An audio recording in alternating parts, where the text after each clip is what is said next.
Biologics. Patients rave about it for hip pain relief, knee pain relief, shoulder and back pain relief. Don't let them keep giving you steroids, and don't let them tell you your surgery is your only option. Get a free second opinion at QC Kinetics. Do it now and imagine life in 2022 without pain. Call the local medical professionals at QC Kinetics now. 828-333-9517. 828-333-9517. That's 828-333-9517. Blitz that holiday debt and get a grand in your hand. I just won $1,000. Listen every hour from 7 a.m. to 7 p.m. weekdays for your chance to win $1,000. Happening now. Gold is near record highs, and Allen's pays the most for your gold jewelry, coins, diamonds, designer watches, and more. Take advantage of the high gold market price and get the cash you deserve today. Allen's Jewelry and Pawn, Patton Avenue, Tunnel Road, and in Cherokee. From the Ingalls Studios, this is ESPN Asheville, WPEK, W225CJ Fairview, WMXF Waynesville, and iHeart radio station. The topic of his future said after the last-second loss to the Rams, it was too soon for him to think about the future, and his emotions were still tied to that loss. Sources tell ESPN's Adam Schefter and Jeff Darlington that the 44-year-old Brady plans to take time after the season ends, maybe a month or longer, to assess how he feels physically and mentally while also gauging his family's wishes. Brady's not yet done in Tampa, believes Pro Football Hall of Famer Michael Irvin. He left New England to play GM. This is his time now to play GM. He didn't want to leave. New England was, no, they're going to get rid of me early. I might as well go while I still have something in me, and I'm going over here. I'm playing GM. He still has some talent in that building. This is his opportunity to play GM. Michael Irvin on First Take. For the latest on this story, tune into the 6 Eastern Sports Center on ESPN TV. For the first time ever, Auburn is the top-ranked men's college basketball team in the Associated Press Top 25 poll. Gonzaga fell to number 2, with Arizona coming in at number 3. Do you own or rent your home? Sure you do. Fortunately, Geico makes it easy to bundle your home and car insurance. It's a good thing, too, because having a home is hard work. Go to geico.com, get a quote, and see how much you could save. Geico.com. Easy. Now your chance to win $1,000. Just enter this nationwide keyword on our website. Deposit. That's deposit. Enter it on our station website now. Log on now to ESPNABL.com. In the heart of Beer City, USA, 2 men, 1 journey to create a sports show unlike any other. Unfiltered, raw, and honest. One of them played a soccer goalie opposite Ben Stiller. The other once scored 6 points on Steph Curry. These guys know their shit. Let's go! Tank Spencer, Jeremy Greene, the Sportsocracy. Presented by Ingalls Supermarkets. Low prices, love the savings. And Wicked Weed Brewing. Drink different. And welcome in to the Sportsocracy here on ESPN Asheville. 92.9 FM, 880 AM, and 1400. Unbelievable weekend of NFL playoff football that we had. The greatest division round we've ever had.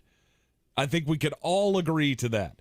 You had walk-offs in every game, and it was just a phenomenal weekend. I know everybody expected me to come in here all sad and lonesome and, oh, my team lost. Oh, he's dying on the inside. I have no fear. He knows. It's fine. He knows it's over. Buddy. The great renaissance of the Tampa Bay Buccaneers is over. Not a chance.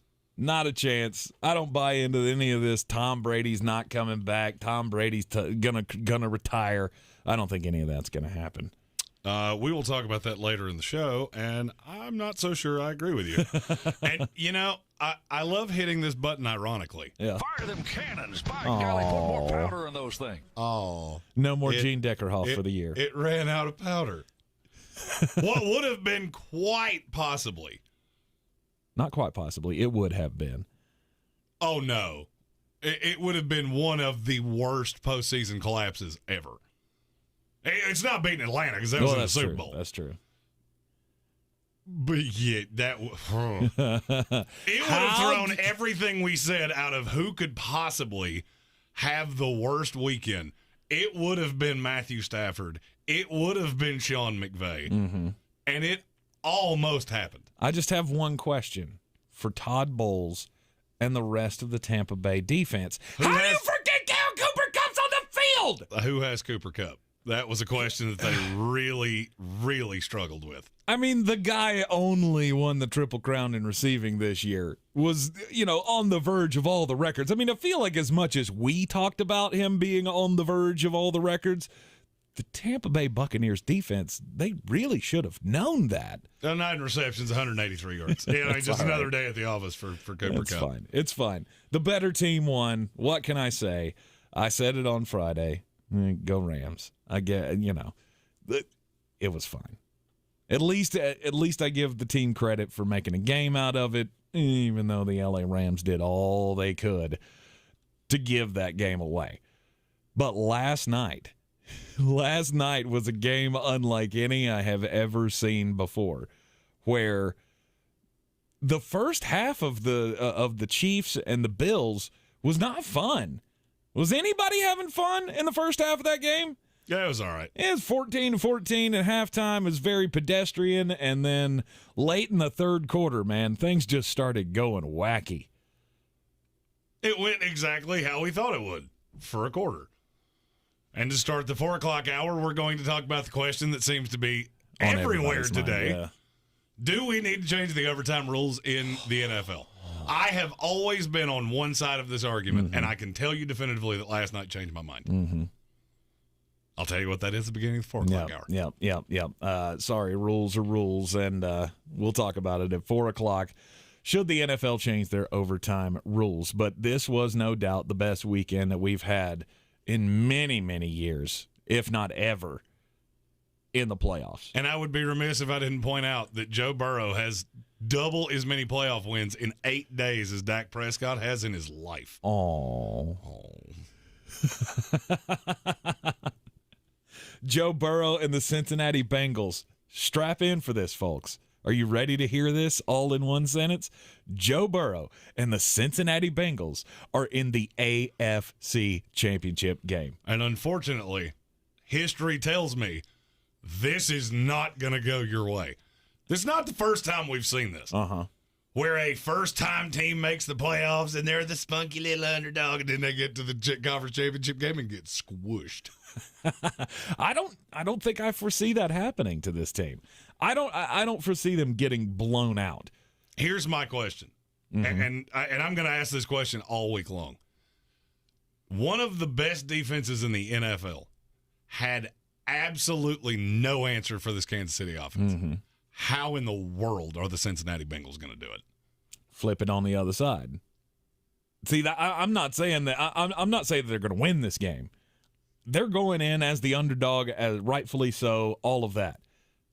I don't see Kansas City stopping Cincinnati's offense. No, I mean defensively they were less than ideal. Right.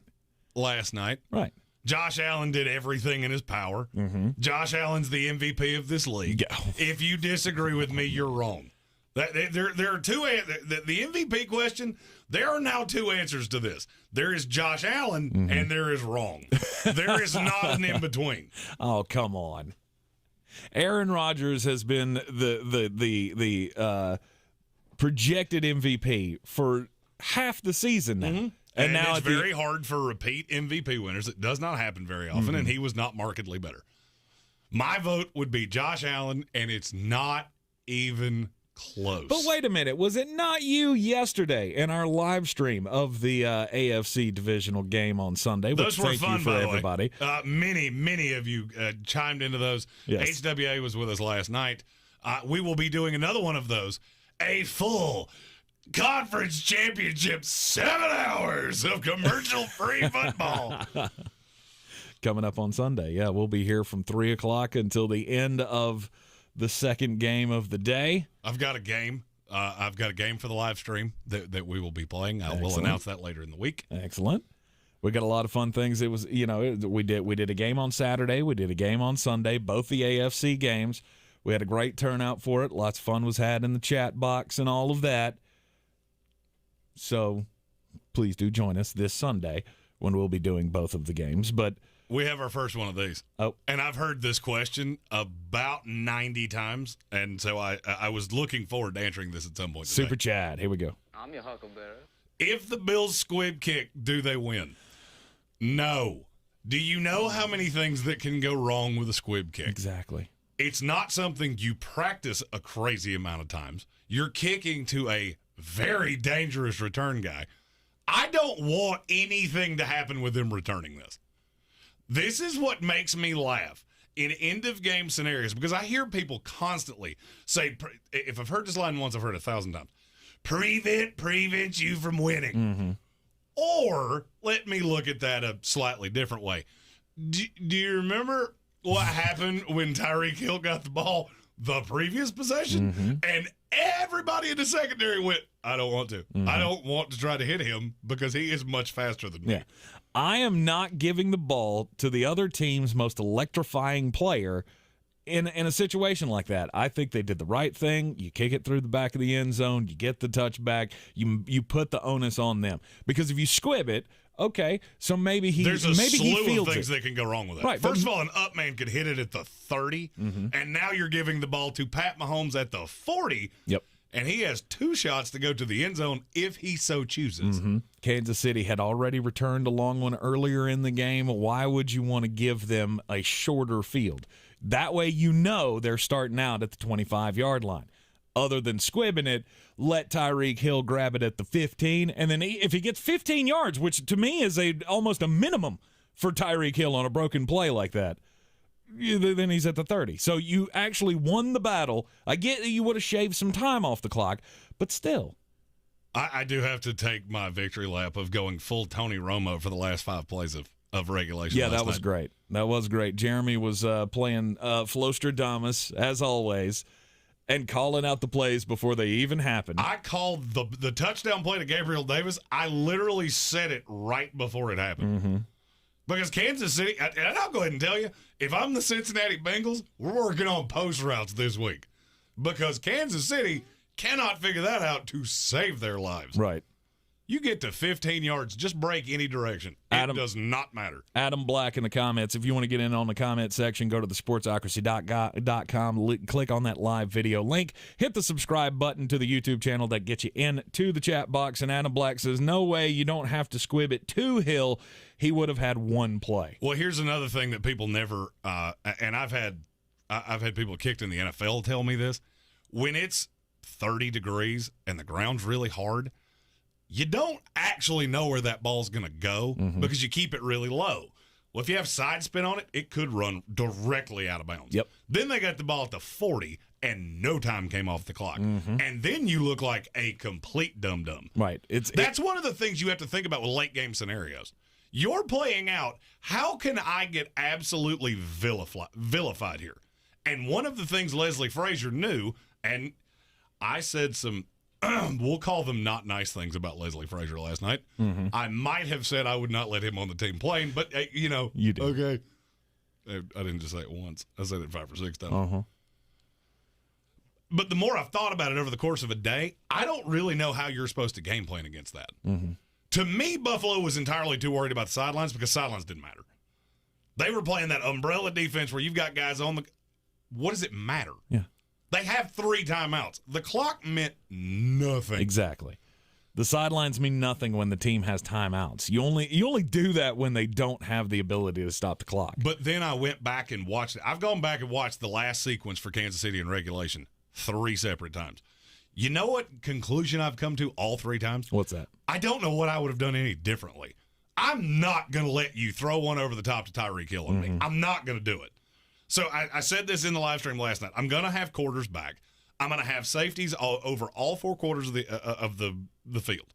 You're not going to beat me that way. Right. Well, when you do that, it leaves the middle of the field wide open, and there is nothing you can do about it. I mean, you can drop 8, and it's an immediate tackle, but that's basically what you did anyway. They found a soft spot in the zone, laid down, called a timeout, and then you put it on Butker. And I'm going to be honest with you, the way he had looked the entire night, I'm fine with that. Mm-hmm. I'm fine with the kicker who has literally looked like he was kicking this thing sideways all night long from, what was it, 54? Yep. It's fine. It's fine. I'll take my chances. I'm not getting beat in regulation. Yeah. Period. And that's what Buffalo did. Mm-hmm. 13 seconds to go. It just goes to show you cannot leave time on the clock. I mean, we saw it earlier in the day yesterday.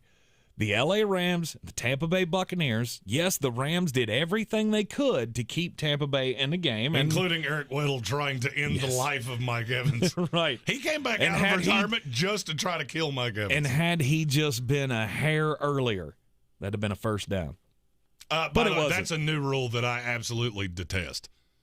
What? If the ball had bounced up in the air and it hadn't hit the ground, even if it was out of bounds, that would have been a not dead ball foul. Right.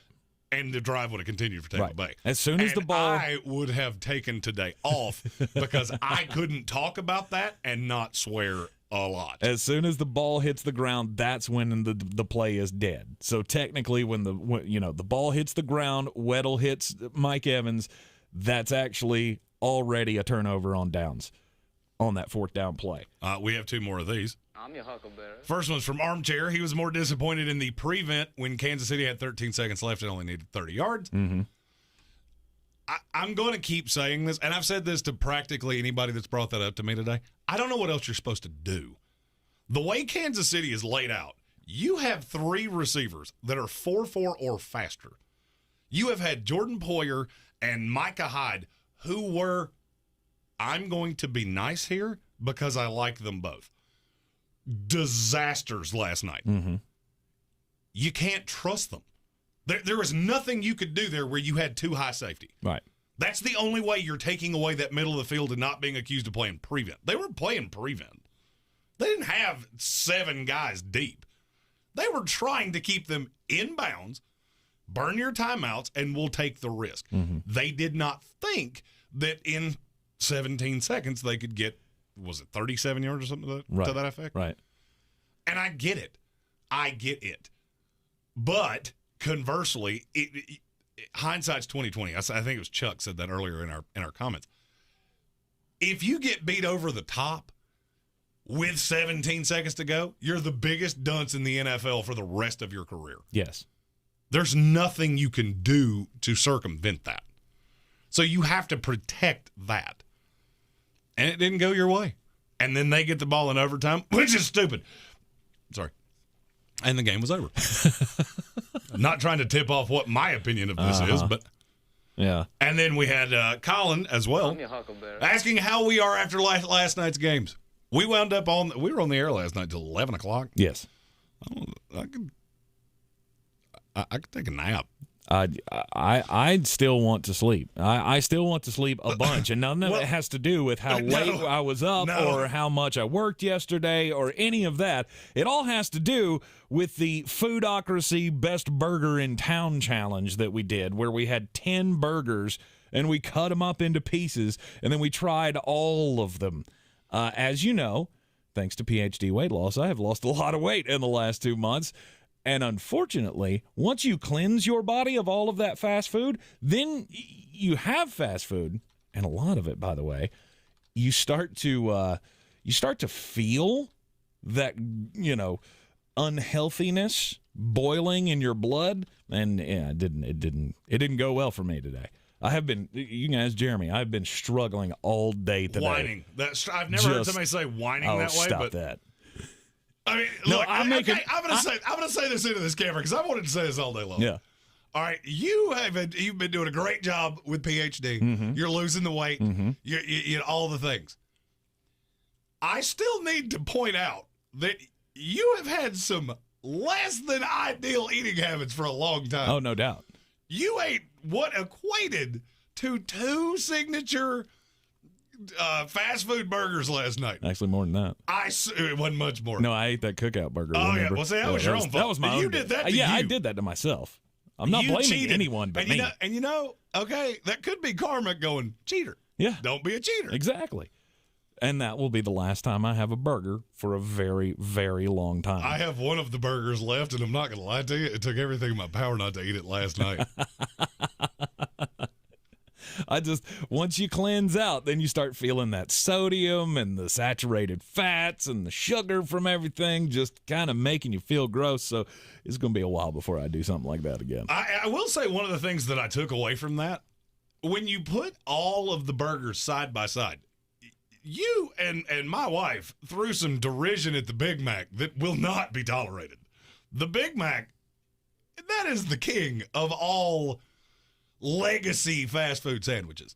And in all arguments, there's a good side and there's a right side and a wrong side, and you're wrong. No, that Big Mac was tremendous. I will say, putting them side by side, I had some takes that I was not prepared for. Mm-hmm. Well, because it's never that. It's always that thing. Like when you have when you're going out and you get the burger, you're just shoving it in your face as fast as you can. You don't actually ever sit down and like analyze the meat and how it looks and whether or not it's appealing. It's all about how it makes you feel. Another thing that nobody was prepared for was Tank donning his large Taylor Swift shirt. It was a medium. That was a medium? That was a medium. Okay, first of all, I wish I had known that, because the fact that you fit into a medium, and by fit, I'm using fit very liberally here. Yes. Because that fit you like I would fit into a ballerina get-up. Mm-hmm. It was less than ideal. I believe somebody's exact terminology was exploded can of biscuits. Mm-hmm. I vaguely remember that. It was. This is why you got to join in for these things, because we don't think about any of these things before we do them. I mean, we do pre-planning and things like that. We wound up having a karaoke session in the Titans Bengals game, singing Country Roads, which I've gone back and watched like 6 times and laughed every single time. Right. No, I mean, look, back to the original point. You just don't leave time on the clock like that. Well, there's nothing you can do about it. I know, of course, there's nothing you could do about it, but you can never feel secure about a win or a lead in the NFL, in the playoffs especially, when you have so many great quarterbacks that can hurt you. 13 seconds for Patrick Mahomes, 46 seconds for Matthew Stafford, and he made the plays that he needed to. And in this next segment, we're going to talk about 2 teams that have had tremendous quarterback play. And depending on how the next 2 months go, they could be in trouble, something fierce. You're in the Sportsocracy. Check us out at thesportsocracy.com for that live video link. We'll be right back here on ESPN Asheville. This is your Exergen Temporal Scanner weather forecast on ESPN Asheville. Well, mainly dry weather underway for the work week here, but we do see some signs of some more wintry weather late this week, Friday. And, boy, we're talking some cold nights ahead here in Asheville. Low tonight, 31 degrees. Mostly cloudy Tuesday, high 47. Colder tomorrow night, 22, and even colder Wednesday night. Lows down in the teens. Could see a rain-snow mix here late week on Friday. I'm meteorologist Scott Lariamore. That's the latest Weather Channel forecast. This report is sponsored by Staples Stores. Staples has the tech and tools you need to take on the future of work. This week at the Lenovo IdeaPad 5i with Intel i5 processor for just $549.99. You save $108. In-store only. Offer ends 1/29/22. Limit 2. Staples, the working and learning store. Hey, it's Tank Spencer, host of the Sportsocracy. It's a new year, and Jeremy and I are taking on a new challenge. We're teaming up with PhD Weight Loss to get healthier in 2022. When the opportunity presented itself with PhD, Tank and I knew we could stand to lose a few pounds. A few? Really? Okay, it's a lot. Our combined weight loss goal is 200 pounds. But when we sat down with Dr. Ashley Lucas, she told us just how attainable those goals could be. During our initial consultation, we were impressed by her enthusiasm for our success. And the biggest upside is the convenience. This plan is so easy it can fit into the most hectic of schedules. They even have an option where you can do the program 100% over the phone. I've tried numerous diet plans and lifestyle changes, but I've never found one that's this simple. I mean, PhD gives you 80% of the food and the pathway to success. In 1 month, I've lost 19 pounds. And I've lost 16. If your goal is to get healthier in the new year, join us on our PhD transformation. Go to myphdweightloss.com. That's myphdweightloss.com. Sometimes it's the little victories that mean the most. At Ingalls, we know there's no one you'd rather share those miniature memorable moments with than family. Ingalls, all the ingredients for family. This week at Ingalls, select sizes and varieties Cheez-It crackers, 2 for $6. Select sizes and varieties Dunkin' Bag or K-Cup coffee, $4.98 each. And select sizes and varieties General Mills cereal, 2 for $5. Ingalls, low prices, love the savings. Hi, I'm Chad Greenway. After retiring from the NFL, I've embraced my new role coaching my kids in their youth sports. Our Youth Basketball Association made the decision to use trusted coaches to train, screen, and educate all of our basketball coaches. Visit trustedcoaches.org to learn more. I'm a trusted coach. Are you? Hey, Carrie, we need that tax report by tomorrow. Hey, Bobby, get me that expenses. For Hari's accounting firm, client growth is exponential. We're a couple of accountants short. He needs whip-smart accountants at whiplash speed. Hey, so why aren't these receivables matching up? Indeed can help him hire great people fast. I need Indeed. Indeed you do. Instant Match instantly connects you with quality candidates whose resumes on Indeed match your sponsored job description. Visit Indeed.com/credit and get $75 towards your first sponsored job. Terms and conditions apply. Here in Beer City, we take homegrown seriously. And since 2012, Wicked Weed Brewing has been pushing the boundaries of the industry.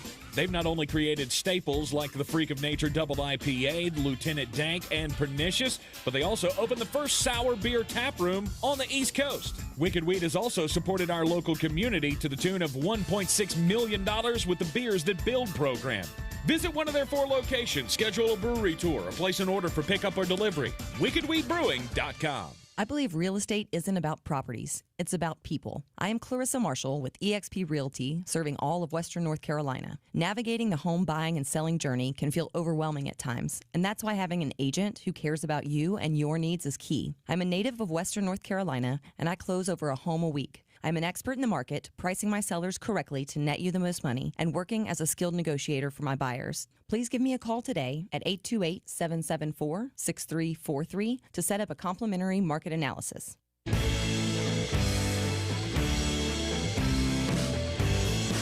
Sportsocracy.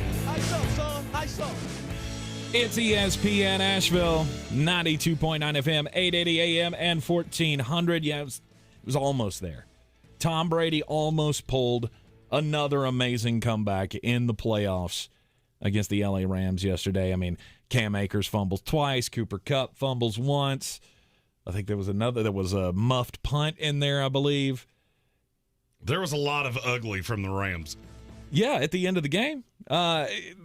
They just wanted to give it away. And Tom said, I'll take it. And lo and behold, you got the game tying score, but with 46 seconds left, I looked over at HWA and I said, I'm more worried that there's 46 seconds left and Matthew Stafford's going to hit a 40-yarder to Cooper Kupp and they're going to kick the game-winning field goal.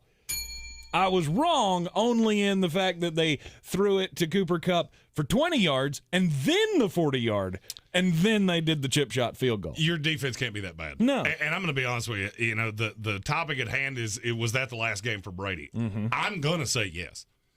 The report came out from Adam Schefter and Ian Rappaport and all those guys yesterday that Tom is closer to retirement than he's ever been. Mm-hmm. And that wasn't a time thing.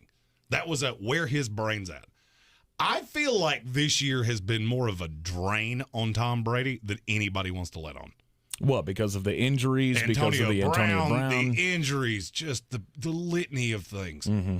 And I heard Michael Irvin earlier saying he came back to be the GM. Well, here's the thing. They don't have any money.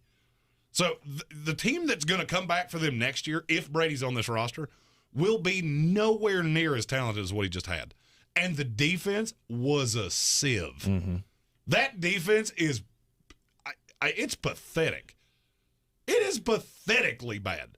The fact that anybody is interviewing Todd Bowles for a head coaching job just it makes my brain hurt. I agree with you. Byron Leftwich, okay, him I get. Todd Bowles, what in the world has he done to merit that? Nothing. But I do look at everything and the way it's gone. At what point do you just go, I'm done? I'm done doing this. And if you're Brady, you got to look at the landscape of the league and go, no clue what's going to happen with Rodgers. We'll talk about that in the next segment. Right. But you've got Pat Mahomes, Josh Allen, Joe Burrow. There's just a litany of guys. This is a 25-year-old quarterback's league. That's where we're at. And I think Tom has an element of, do I want to sign up to do this again? I think that's why that story leaked. Yeah. And I said it as soon as I saw the story come across. Man, that's weird timing for that to come out. Because it doesn't just come from nowhere. Mm-hmm. I don't know how much people know of the news cycle around the NFL. Right. People will save stories like that for Sunday morning. Mm-hmm. Because you can get more hits on it on Twitter, and the algorithms are up because people are searching for the NFL. It's weird that it came out this week. Not so much confused of the day. Yeah, I'm not putting too much stock into it. I mean, of course he's closer now than he's ever been to talking about retirement, because each and every day he gets closer to the day where he's going to retire. Let's not forget that Tom Brady is first and foremost a competitor, and he's not going to quit until he thinks that he can't do it anymore. Throwing for 5,000 yards in a season and, being number 2 in the MVP talk for all of the year is not the sign to me of a guy who's just ready to pack it in. Well, I hate to break this to you, and I know you have those pewter-colored glasses that don't let you see the truth. Mm-hmm. He was an abject disaster yesterday. I mean, genuinely awful. He looked like a 44-year-old quarterback that had been asked to carry this team all year long. Mm-hmm. And if you remember, there was a big leprechaun-looking individual that said that. I don't care how many avocado ice creams he eats or the fact he hasn't had a complex carbohydrate since the Backstreet Boys. Right. I don't care. At 44 years old, eventually, your body lets you down. Mm-hmm. And yesterday, his body let him down. His QBR yesterday was a 14. Mm-hmm. That is brutally bad. And he looked tired and angry, and I get that the line was beat up. That's the way the NFL works. I think that's what exacerbated it, is the fact that he was getting his brains beat in for the first half of football. He really wasn't. There were I watched every single play of that until about halfway through the third quarter. Mm-hmm. There were plenty of times that, yes, there was pass rush, but it got nowhere near him. Mm-hmm. He steps up and just misfires. He had one to Gronk on the sideline. That's when the route started. Because I want to say it was 17-3. They kicked it back to L.A., and things just went, it all came tumbling after. Right. You cannot, and I've said this about Bruce Arians. I get that you've been a long time good, I'm not going to say great, coach in this league. You asked Tom Brady to throw the ball 80 jillion times. And by the end of the year, the arm's dead. Mm-hmm. His arm did not look nearly as lively as it looked all year long. Fact or fiction? Fact. You think it's going to get better at 45? No. This is one of those things that when you – and I think he knows this.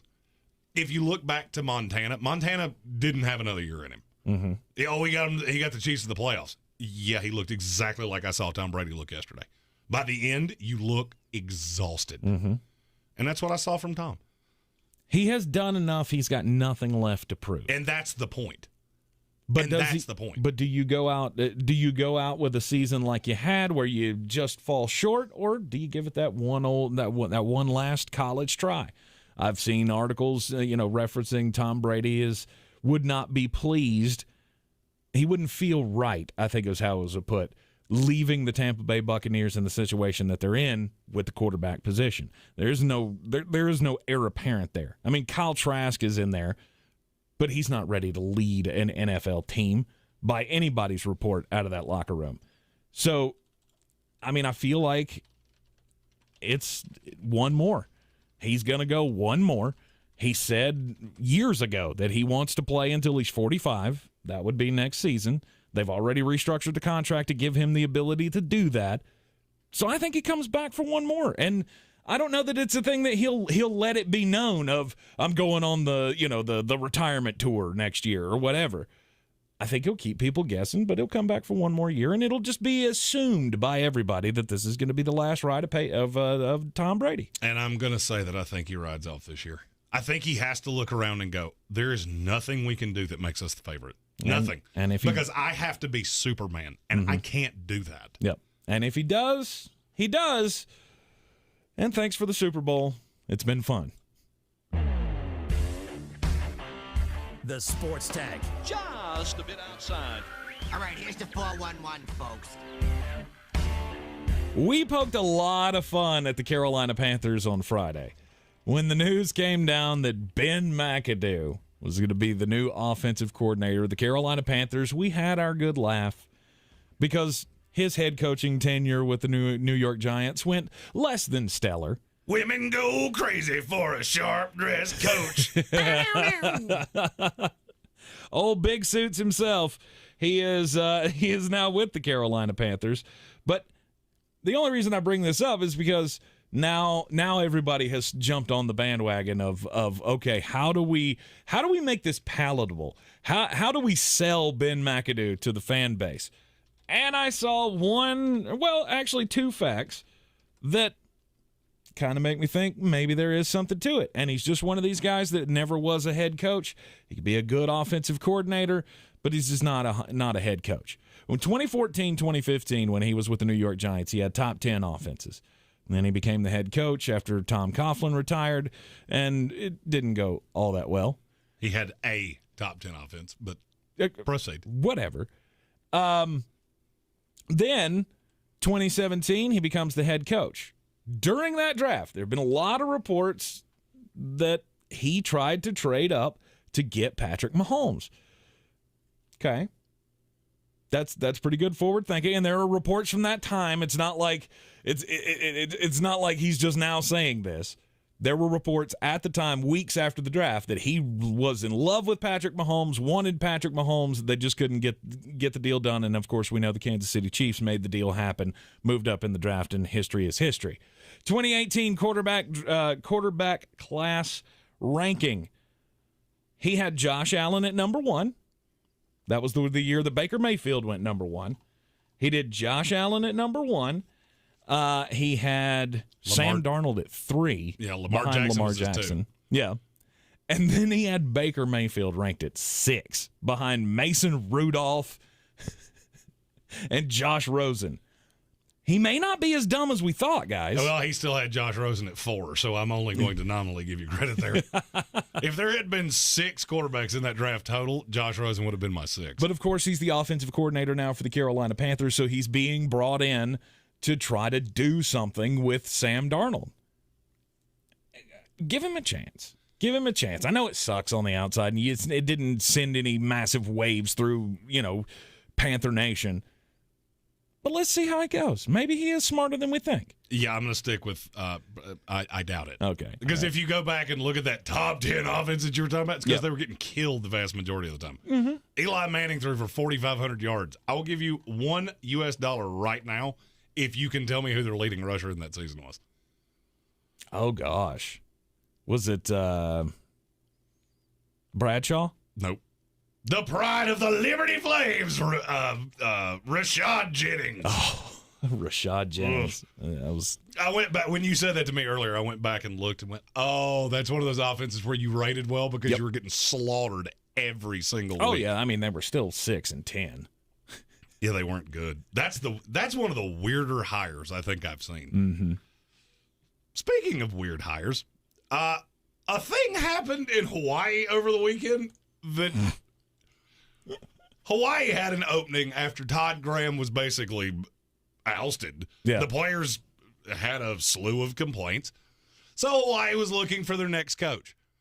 Well, they decided they were going to do that in the form of a former coach, June Jones. You remember June Jones was the head coach of the Atlanta Falcons, was the head coach at Hawaii for quite some time. Well, they get down the rabbit hole of negotiations, and Hawaii had a slew of strange requests. One of them was Timmy Chang had to be on his staff, of which he coached Timmy Chang. He really didn't have a problem with that. Right. The problem was I have no control over the rest of the staff. They wanted Timmy Chang to hire his staff for 2 years. He obviously said, yeah, I don't think I'm going to do that. Mm-mm. They upped it to 3 years and said he could hire a coordinator. At which point he said, I believe I will be walking away from this. At which time Hawaii hired Timmy Chang as their new coach for right now. This is one of the weirdest stories I have ever seen. You don't do that. No, you don't go to your all-time winningest head coach and say, hey, we'd like for you to come back, but here are all these conditions that are going to make it impossible. Well, my question is, why would you even talk to him? Why would you even broach this? You know he's not going to agree to that. No coach with any kind of options is going to agree to that. Mm-hmm. And then you bring in I want to say Timmy Chang was at Colorado State. He was the receivers coach at Colorado State. Okay. And I get that he was good in your program, but yee. Timmy Chang, is that the one that Georgia dusted in the Sugar Bowl that year? No, that'd be or was Colt that Brennan. Oh, that was Colt Brennan. Yeah, Timmy R.I.P. Chang was Timmy Chang was the one right after Colt Brennan. Gotcha. That broke virtually every record ever set. Yeah. Tim, Case Keenum, and Colt Brennan. Mm-hmm. And then Joe Burrow just went, all of you little pass-happy schools, watch me come through here and dust your records. Oh, Joe Burrow. We'll talk about him in the next hour. Because I think coming up this weekend, it's you're going to see something out of him that every time he gets on the field, I think he impresses me more and more and more. And I'm only expecting another one of those coming up this weekend in the AFC Championship game as the Bengals take on the Kansas City Chiefs. It's like when my lips say it, it still sounds weird to me. By the way, we have breaking news. Breaking news. I love breaking news. Who's gonna break the news? Ha! Who's gonna break the news? Yeah. Who's gonna break the news? Who's gonna break the news? New Orleans Saints owner Gail Benson has confirmed something that I told you on this show 3 weeks ago. They have no idea where Sean Payton is, and they have no idea his future with the team. Really? He has just completely ghosted him. He has. He has gone off the grid. He is apparently somewhere trying to decide his future. And the reason is because of what I told you a couple weeks ago. He's embarrassed by that movie that Kevin James did. No, he's embarrassed by the amount of money that people are willing to throw at him to come be an analyst. Gotcha. I mean, it is ridiculous money. He would apparently have to tap out on like $45 million from the Saints. And I think that's where he's at. Because you have to look at the Saints team and go, what is really the future here? All right, you're killed against the cap. Mm-hmm. You can keep kicking that can down the road. But you're never going to be really competitive. You're probably going to lose Teron Armstead this offseason, which means the line's not going to be as strong as it was. You still have a massive hole at quarterback. I'm not going to be shocked in the least if Sean Payton taps. I won't either. And if he does, I have it on good authority that the next head coach is already on the staff. It's Dennis Allen. Okay. He would be promoted to the head coach. That is apparently their current contingency plan. Mm-hmm. Could that change? Sure. They would actually have to go through a coaching search process. But Right. Dennis Allen would be the likely heir apparent. I'm not going to be shocked at all if he decides to hang it up. I've been, he's one of those guys that ever since you said it about, what was that, a week or so ago we were talking about this? Well, there was the more I keep thinking about it, like Amazon is probably going to back up a Brinks truck to get him to do Thursday Night Football. Well, they're going next to year. back up a Brinks truck to somebody. It's the question of who. Right. And the two that I kept hearing was Pete Carroll and Sean Payton. Mm-hmm. Well, apparently Pete Carroll has rebuffed everything. So I could very easily see that they relayed a message through his agent of, here's a blank check. You can write on this whatever you want to. Right. And they're killed against the cap. And coaches don't last this long in places. Sean Payton's been there for 15 years. Mm-hmm. And I could see him just being ready to be done and just go ahead and let the conspiracy theory start of he's going to take a year off and then take the Cowboys job. I'll save you the time of saying that because I know it's out there. Mm-hmm. You don't think it'll happen? I don't know that Sean Payton has to do that. Sean Payton can have practically any job in this league that he wants. Mm-hmm. And that's a question of, do you want to keep doing that? He never struck me as somebody that was going to do this till he was 70. Sean Payton's he's a different guy. I like Sean Payton a lot. He could make Monday Night Football really enjoyable. And ESPN's they've never thrown the money around like that. They did for Payton. Well, they did for Gruden. Not like this. Oh, no. No, this is Romo plus is what Oh, wow. Yeah, this is Romo and then some. Okay. Yeah, Amazon's with all the changed cuts, the game. with all the cuts, ESPN TV's been making over the years. I don't know that they're going to do that. Well, they're already, I'm not going to say leveraged, but they're paying a pretty good deal to Peyton Manning and Eli. Yeah. I don't see them doing that, but Amazon's changed the game. The numbers that Amazon throws around are insane. Right. Wow. Aaron Rodgers loses in the playoffs yet again. Since winning the Super Bowl in 2010, the record for the Green Bay Packers in the playoffs is 7-9. And how Is much he of done? that? And I just want to prove a point here. Mm-hmm. Last week you said Aaron Rodgers was the one with the most pressure. Yep. They lost. Mm-hmm.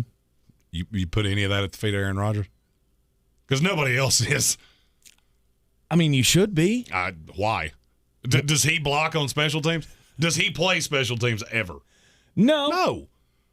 That guy, I'm telling you right now, they don't block that punt. There is no shot San Francisco gets down there to score. Agreed. None. Agreed. To me, it's exactly what I thought it was before. If anything, I think it could have. This could have put the chasm between the Packers and Aaron Rodgers under the microscope. Mm-hmm. Because at some point you have to look around and go, what more can I do? Right. What more can Aaron Rodgers do? I don't play special teams. I don't coach the team. And the defense let you down in some big spots. Mm-hmm. Special teams was terrible. As it has been all year long. We said the only flaw this team has is in special teams. And lo and behold, in the playoff game, there it comes. The blocked field goal at halftime, the blocked punt near the end of the game. It's the only points, it's the only touchdown that San Francisco was able to put on the board. And you lose. I think we are done with this. I think Aaron Rodgers is probably done with Green Bay, and he moves on. There is more of a chance that he's just done, period, than people think. That could very well be as well. We've all said, does he want to keep playing in Green Bay? Nobody seems to be listening to that line that he said. Aaron Rodgers is painfully honest. You can take his what did he say he was? Immunized. Oh yeah, immunized, vaccinated thing. You do that all you want to. I don't care. I thought you were talking about the beautiful mystery quote that he gave. When he talks, you should probably listen because he is insanely honest. Mm-hmm. And he said before the year, I considered retiring. And at some point, I think he has to look introspective. Aaron Rodgers wants to do other things. Mm-hmm. I mean, even if you see him walking off the field doing the party on, I don't know what to call it. I mean, it's puppy fingers for me.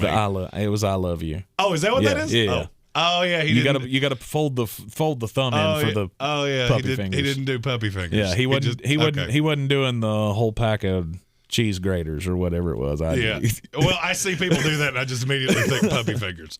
So he's just a different guy. This is a guy that thinks differently than a lot of people. Mm-hmm. He's another one that I've always said he's not going to. Aaron Rodgers is not doing this until he's 44 years old like Tom Brady. He's just not wired the same way. No. And we all know he has his sights set on Hollywood, and he likes going out and smoking weed and backpacking and jumping off of waterfalls and all that kind of stuff. And here's the thing. It's his prerogative. Who doesn't? You know, right. You got $1 billion. You got a Hollywood starlet fiance. Mm-hmm. Would you blame him? Would you blame him if he just said, I'm done doing this? I've played in 6-degree weather since 2005. I'm done. Right. Okay? I want to go surf and pick up starfish and seashells and all those other things you said. Would that stun you? No. But I will say I think he's played his last down in Green Bay. I think if he plays another down in this league, it will not be with I agree. Green Bay. I agree. I think he's on his way out. He will seek other options. He will find a team that is. Oh, and he'll have a slew of them. Of course he will. I mean, this is not like, Aaron Rodgers find a place. Yeah, there'd be about 14 teams that were lined up just going, take all of my money. Looking directly at Denver, Pittsburgh, Miami Dolphins. Raiders. Would you put the Raiders in there? I'd probably put the Raiders in that. I get we like Derek Carr, but you're not going to say no to Aaron Rodgers for Derek Carr. No. There's not many teams in the league that would look at Aaron Rodgers and go, no, I think we're good. Arizona? You think they'd be ready to do something with Kyler? No. You're kind of stuck with Kyler. You need to draft a lot of interior linemen that will keep those big, tall interior tackles from getting to him. Right. I don't know what the next chapter is for Aaron Rodgers. I just know I'm really excited to see it. I don't care if it's going to be in Hollywood, guest spot hosting Jeopardy, or maybe they start a sports Jeopardy show and Aaron Rodgers becomes the head, the lead of that. You're getting closer. I mean, I would absolutely love it. I would watch every day. Maybe he goes and just starts hanging out with AJ Hawk and Pat McAfee every day, and gets that into he starts getting into wrestling with Pat McAfee. He's got a number of options out there other than this league. But if he's going to be in this league, there are a bunch of teams that are going to take him. Obviously, we do a lot of podcasty things, so we know people that are involved in that industry. I couldn't tell you if this is going to happen or not. Don't be shocked if Aaron Rodgers wants to do something Pat McAfee style. He likes that way more than people think. And he wants to talk about not just football. He wants to do Joe Rogan stuff. That's exactly the name I was getting ready to fire away. I will not be shocked if Pat McAfee or one of these other podcast networks goes to Aaron Rodgers and say, hey, you can live in 78 degrees San Diego and you can do whatever you want to. And I won't be shocked if that's alluring to him. I know that sounds weird. Pat McAfee makes about $50 million a year. It's crazy. And he doesn't get hit at all. Right. He never hosts a show in 6 degrees. Right. If I were Aaron Rodgers, I would have had enough with this. I would have had enough with this last offseason. I was on Aaron Rodgers' side through the whole scenario. I'm on his side now. The world is your oyster, buddy. You could do whatever you want, but I'm just going to tell you, you need to let Green Bay have it. Chuck G said, I hope Tampa gets him. Don't put that into the air. I'm just going to say, 2 years ago, I did say that. No. No. Tommy decides to retire, and here comes Aaron Rodgers, and they figure out a way to get Chris Godwin back, and all's hunky spunky. And they're going to have to pay everybody with unicorn tears because they don't have any money. Right. I don't think Aaron Rodgers is going to take a pay cut, though. I don't either. Because he makes what? Tom makes about 3/4 of what of what Aaron makes now. Yeah, and Aaron, I don't see him taking less money. Nah, I wouldn't do it either if I were him.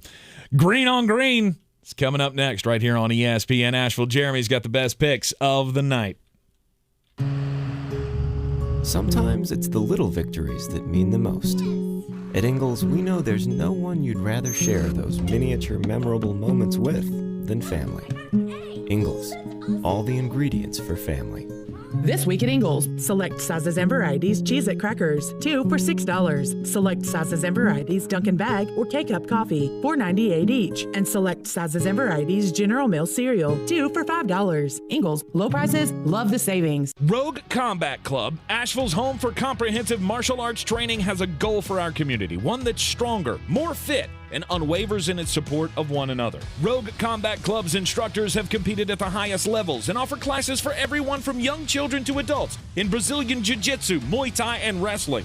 Rogue Combat Club classes can help you boost your self-confidence and self-defense skills while weeding out the egos and intimidation found at other gyms. Join today at roguecombatclub.com. I'm John Gonzalez, the host of SI's new podcast, Sports Illustrated Weekly. Sports Illustrated has delivered some of the best storytelling in sports for 70 years. And now that continues on our show. Each week, we'll dive deep into the best stories from around the sports world. We'll ask the questions that we're all wondering and push for the answers we all want. Sports Illustrated Weekly is available every Wednesday on the iHeartRadio app or wherever you get your podcasts. Subscribe now. At Panera, you can say yes to both of your cravings. We call it You Pick Two. And with over 465 pairings, you'll find a meal sure to satisfy any mood. Are you feeling both fresh and fun? Pick our Fuji apple salad with a new Thai chicken soup. Or maybe you're feeling classic and bold. Pair some creamy mac and cheese with our new Citrus Asian Crunch salad.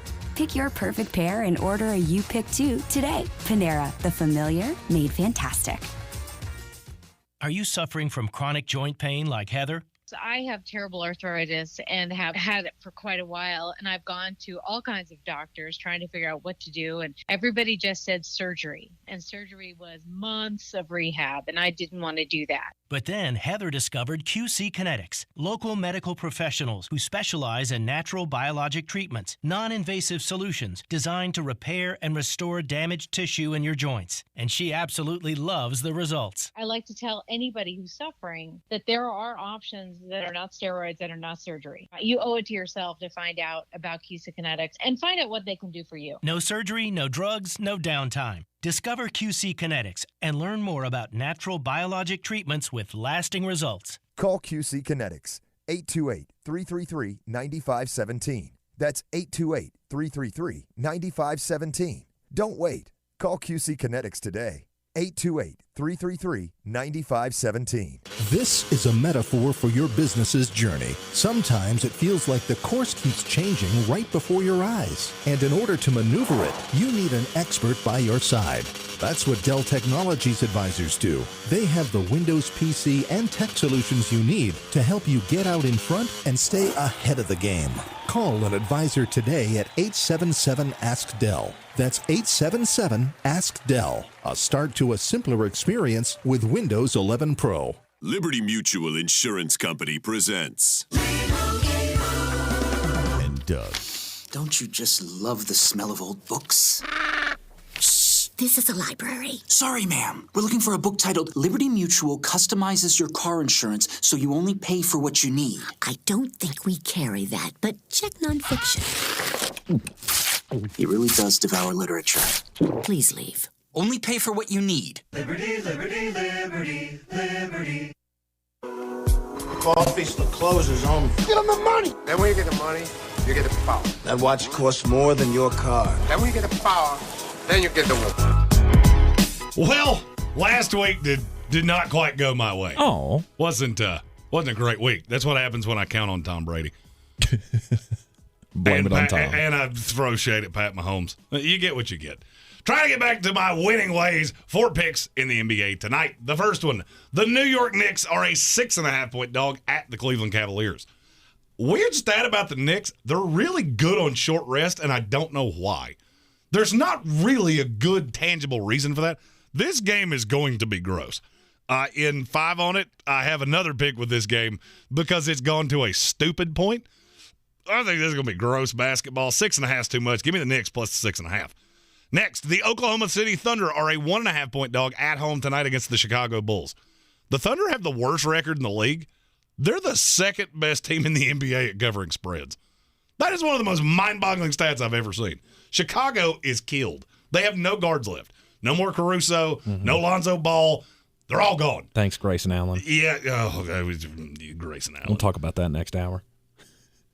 I think the Thunder are going to win this game outright. Chicago has looked terrible without Levine, and I think it continues. The Thunder I don't think they win by a lot, but I do think they win this game, especially being at home. Give me the Thunder plus 1.5. Finally, the New Orleans Pelicans are a 3-point favorite tonight at home against Indiana. The over-under is 215.5. You remember that thing I just said about Chicago? Indiana might be worse. They will play guys tonight that you have no clue are in the NBA. No Sabonis, no Malcolm Brogdon, not much anything. Give me the Pelicans minus 3, under 215.5. Go and do likewise, gents. The money's out there. You pick it up, it's yours. You don't, I got no sympathy for you. And as always, take those wagers over to betus.com. Betus.com is the website. Use the promo code Sportsocracy. They give you a 125% deposit bonus when you use our promo code, Sportsocracy. The Indiana Pacers are hearing our open one more time away from calling me. Hey, you scored 6 on Steph? You got a game in you? You think you can lather it up for 15 minutes? And the unequivocal answer is not no. a chance. We play half court, and I don't have to play defense. We'll talk about it. And you can have a cigarette hanging out of your mouth like John Daly. 100%. Second hour of the program coming on the way. Overtime rules. Should they change in the NFL? We'll talk about it up next. This is your Exergen Temporal Scanner weather forecast on ESPN Asheville. Well, mainly dry weather underway for the work week here, but we do see some signs of some more wintry weather late this week, Friday. And boy, we're talking some cold nights ahead here in Asheville. Low tonight, 31 degrees. Mostly cloudy Tuesday, high 47. Colder tomorrow night, 22, and even colder Wednesday night. Lows down in the teens. Could see a rain-snow mix here late week on Friday. I'm meteorologist Scott Lariamore. That's the latest Weather Channel forecast. This report is sponsored by Staples Stores. Staples helps your business grow with custom printed sales and marketing materials. Now get 25% off custom printed labels, postcards, flyers, brochures, and more when you spend $60 or more. In-store only offer ends 1/29. See staples.com/print for details. Staples, the working and learning store. Make some noise, everybody. Get ready Radio Music Awards, how you feeling tonight? for our 2022 iHeartRadio Music Awards. Celebrating the biggest artists of the year. It's about the music. All sorts of formats, all sorts of styles. Honoring the musicians you love. Returning to Fox on March 22nd. Oh my God. Oh my goodness. I'm like almost in tears. iHeartRadio Music Awards. Be here as the nominees are announced. Ladies and gentlemen, here are the nominees. Thursday morning at 9. A $4 risk-free and refundable deposit will get you started on your customized new vehicle only at Marion Chrysler Dodge Jeep Ram. Everyone knows you get a better deal down the mountain. Go to MarionCDJR.com or order in person on Worley Road in Marion. At Panera, you can say yes to both of your cravings. We call it You Pick Two. And with over 465 pairings, you'll find a meal sure to satisfy any mood. Are you feeling both fresh and fun? Pick our Fuji apple salad with a new Thai chicken soup. Or maybe you're feeling classic and bold. Pair some creamy mac and cheese with our new Citrus Asian Crunch salad. Pick your perfect pair and order a You Pick Two today. Panera, the familiar made fantastic. From the Ingalls Studios, this is ESPN Asheville, WPEK, W225CJ Fairview, WMXF Waynesville, and iHeart radio station. I'm Christine Lisi. Today, Saints owner Gail Benson acknowledged Coach Sean Payton's status remains uncertain for the 2022 season, added he'll let them know soon enough. Payton's under contract through 2024, which means a trade would have to be worked out in order for him to coach another team. Whether Buccaneers quarterback Tom Brady returns for yet another NFL season remains to be seen. After the last-second divisional loss to the Rams, Brady said it was too soon for him to think about his future. ESPN's Adam Schefter and Jeff Darlington reported Brady plans to take time after the season ends to assess how he feels physically and mentally while gauging his family's wishes. Brady also will consider the Bucs' salary cap-related roster changes this offseason, says ESPN's Ryan Clark. Tom Brady won't be walking back into a situation where we think that they have the best team in football. But he's also the ultimate competitor, and his competitiveness has shown us that he can overcome the adversities. Is he willing to do that at 45? Ryan Clark on Get Up. Auburn is ranked number 1 in the AP Top 25 men's college basketball poll for the first time in history. Gonzaga coming in at number 2. Think O'Reilly Auto Parts for all of your car care needs. We're close, convenient, and known for our guaranteed everyday low prices and excellent customer service from professional parts people you can trust. Stop by your local O'Reilly Auto Parts today. O'Reilly Auto Parts. Better parts, better prices every day. Now your chance to win $1,000. Just enter this nationwide keyword on our website. Work. That's work. Enter it on our station website now. Log on now to ESPNABL.com. He's a degenerate gambler. You are a smelly pirate hooker. And he's cheaper than oxygen. He's useless. But somehow, they make it work. Jeremy Greene, Tank Spencer. There's no holding back in the Sportsocracy. Presented by Ingalls Supermarkets and Wicked Weed Brewing. It's ESPN Asheville, 92.9 FM, 880 AM, and 1400. The Sportsocracy heard everywhere on the iHeartRadio app. And the second hour of the program brought to you by Wicked Weed Brewing. Check them out at wickedweedbrewing.com. Drink different. You can see the program live as well.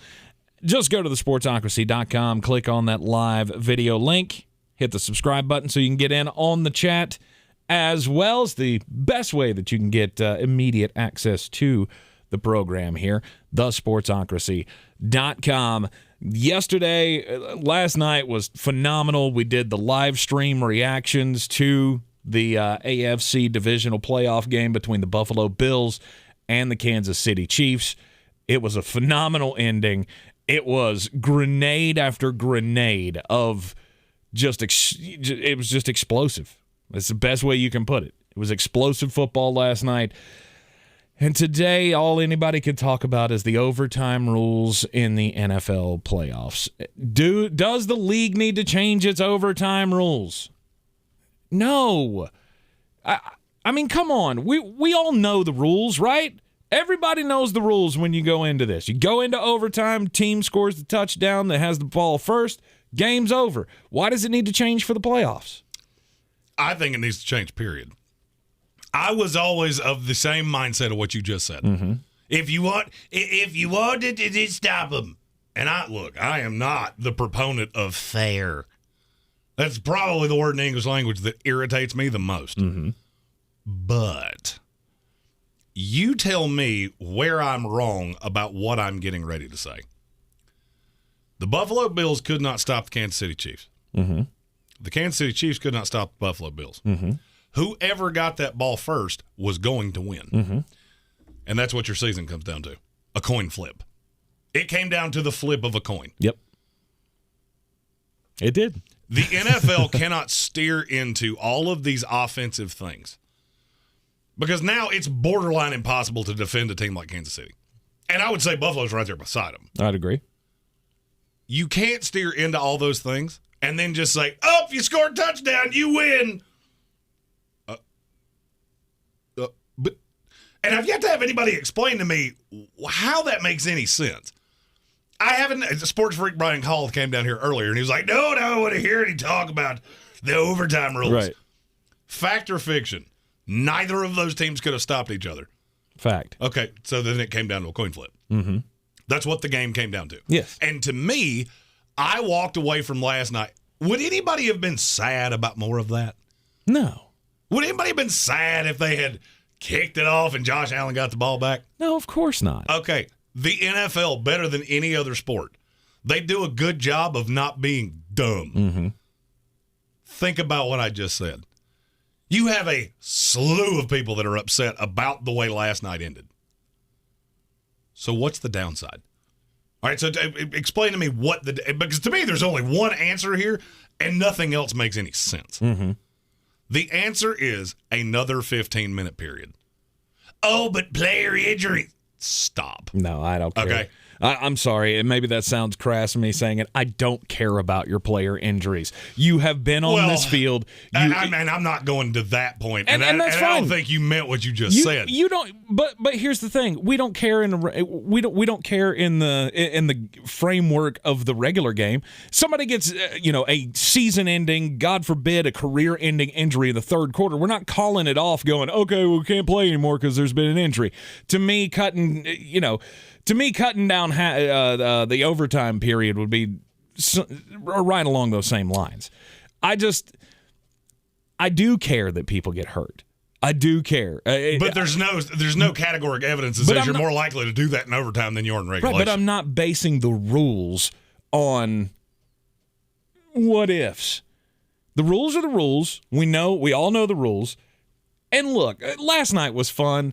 Last night was just phenomenal. And would I have loved for Roger Goodell to come down Vince McMahon style after the touchdown had been scored and the music comes on and he grabs the microphone and he says, we have decided that we can't let this end this way. We need another 10 minutes. Just like they used to do with all of the Ric Flair things. No, that's of course a wrestling thing. It's not going to happen. Of course I'm it saying wouldn't. Categorically, this is something that we should have seen coming. Yeah. All right. Tell me where I'm wrong here. Okay. Look at the slew of great young quarterbacks in this league. Look at how many of them are going to play in the playoffs time after time after time. Mm-hmm. You want this to end on a coin flip. Really? Because you're not going to stop them. I've heard that all day long. Well, if you could get a stop. Okay, could Kansas City have done it? No. Then what you did was decide this game that was phenomenal by heads or tails. I've heard a couple people say, why don't they just play rock, paper, scissors at the 50-yard line? They basically did. Buffalo had their chance. Your chance is to stop them. Your one goal is stop them from scoring a touchdown, force them to kick a field goal, or, hey, stop them outright. Then allow me to defend. Allow me to defend. Allow me to put hands on a receiver. Then I'll agree with you. Mm-hmm. But you can't. I saw it last night. There were two mind-bogglingly pathetic calls of holding on the defense. I think one of them was holding, one of them was illegal contact because they grazed Tyreek Hill. As long as that's where this is, I don't want to hear the just stop him. You can't touch Tyreek Hill. You can't breathe in his direction. Mm-hmm. I will dare you. I will dare any defensive staff in this league. One possession, they get Pat Mahomes in the ball at the 25-yard line. You stop them. Defense doesn't matter. I really hate to break this to you. At this point, defense does not matter. Oh, but it does. Look at the four teams left. Look at the 4 teams left. Mm-hmm. Cincinnati, not a great defensive team. No. Improved. They're better. Mm-hmm. Why are they here? Because they score points pretty much at will. Yeah. Kansas City Chiefs, hate to break this to you, that defense is god-awful. They just let Gabriel, I swear to you, if this game had gone the way I think it should and you just keep playing, he might have had 9 touchdowns by the end of it. He could have. Because they had no clue of how to defend him. Mm-hmm. San Francisco, fact or fiction, this is the worst defense they've had since Kyle Shanahan's been the head coach. It's fact and it's not even close. Okay. The Rams, you get good pressure. Mm-hmm. That defense looked great while they were letting Tom Brady come back from dead. No. They weren't just dead. They had dirt on the top of the box. Mm-hmm. And you still let them back in it. The great defensive teams, where are they? At home. Mm-hmm. Because at this point in this league, you have to be able to score, period. And you have to be able to score at will. Right. That's where this league is. And so at some point, if you're the NFL, you have to circumvent this somehow. Because this happens about once a year. Mm-hmm. And when does it really matter? When it's a game like this where it's two prodigious offenses that are phenomenal, and it's a track meet, and it's up and down, and it's fun to watch, and then it ends with a big poo in the punch bowl. No, it didn't. 100% it did. No. Go back and watch with the stream a we did. walk-off shot. Which was terrible. No, it wasn't. It was terrible. Oh, great. You were the last one with the ball. Mm-hmm. That's it. There is nothing else to this. I've talked to anybody that would talk to me about this today. I've yet to have one say, oh, yeah, Kansas City stopped him. And that's how you're determining who goes to the AFC Championship game? Mm-hmm. Get out of here. And I'll go ahead and tell you, the NFL's going to fix this. You think so? You mark my words. It might not be this year. They're going to fix this. They're going to go to a full 15-minute period, do you think? I don't know exactly how they'll do it. The one thing I can tell you definitively they're not going to do because it's stupid is the college rules.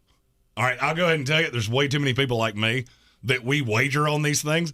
You ain't getting the college rules in the NFL. Right. So you just take that and it's somewhere else. Not going to happen. Somebody posted a picture in our Discord server earlier today of what it should have been, 134 to 135. Yes. And that's...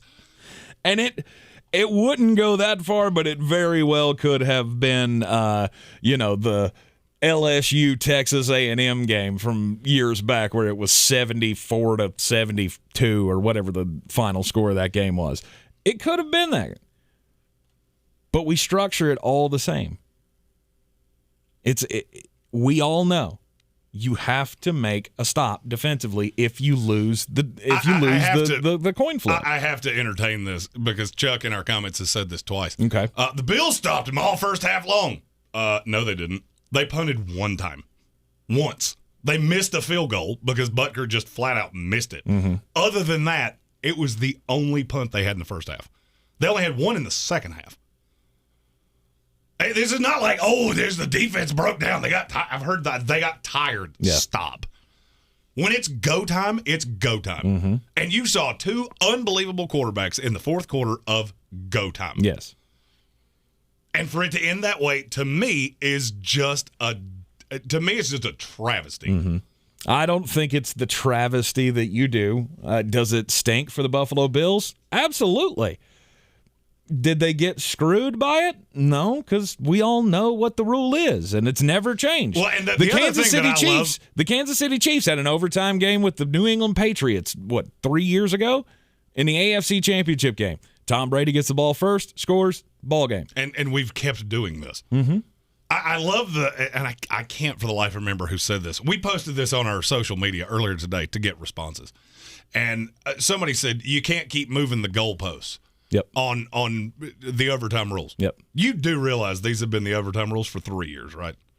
Do you know how many times we've changed the overtime rules in the last 30 years? It's 4 times. Okay. So this is not a hard, fast rule. No, but we've done trial and error, and this is what we've all agreed on. And this or what the league has agreed on. This was better than, you can get to the 30-yard line and kick a field goal. Exactly. I'll give you that. Yeah. But you didn't go far enough. You didn't. You did not go far enough. And I've heard people mention hockey is sudden death.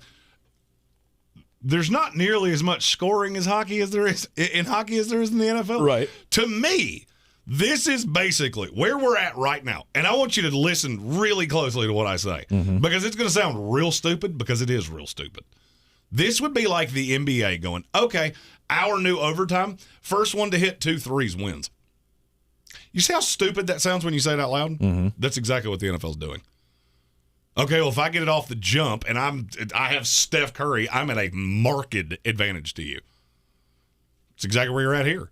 Prodigious offenses. If you've gotten this far, guess what? You score points quite nicely. Mm-hmm. You get the ball first, you score a touchdown, it's over.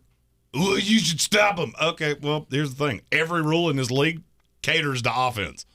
You can't have this both ways and just say, just get a stop. Okay, then stop handcuffing the defense.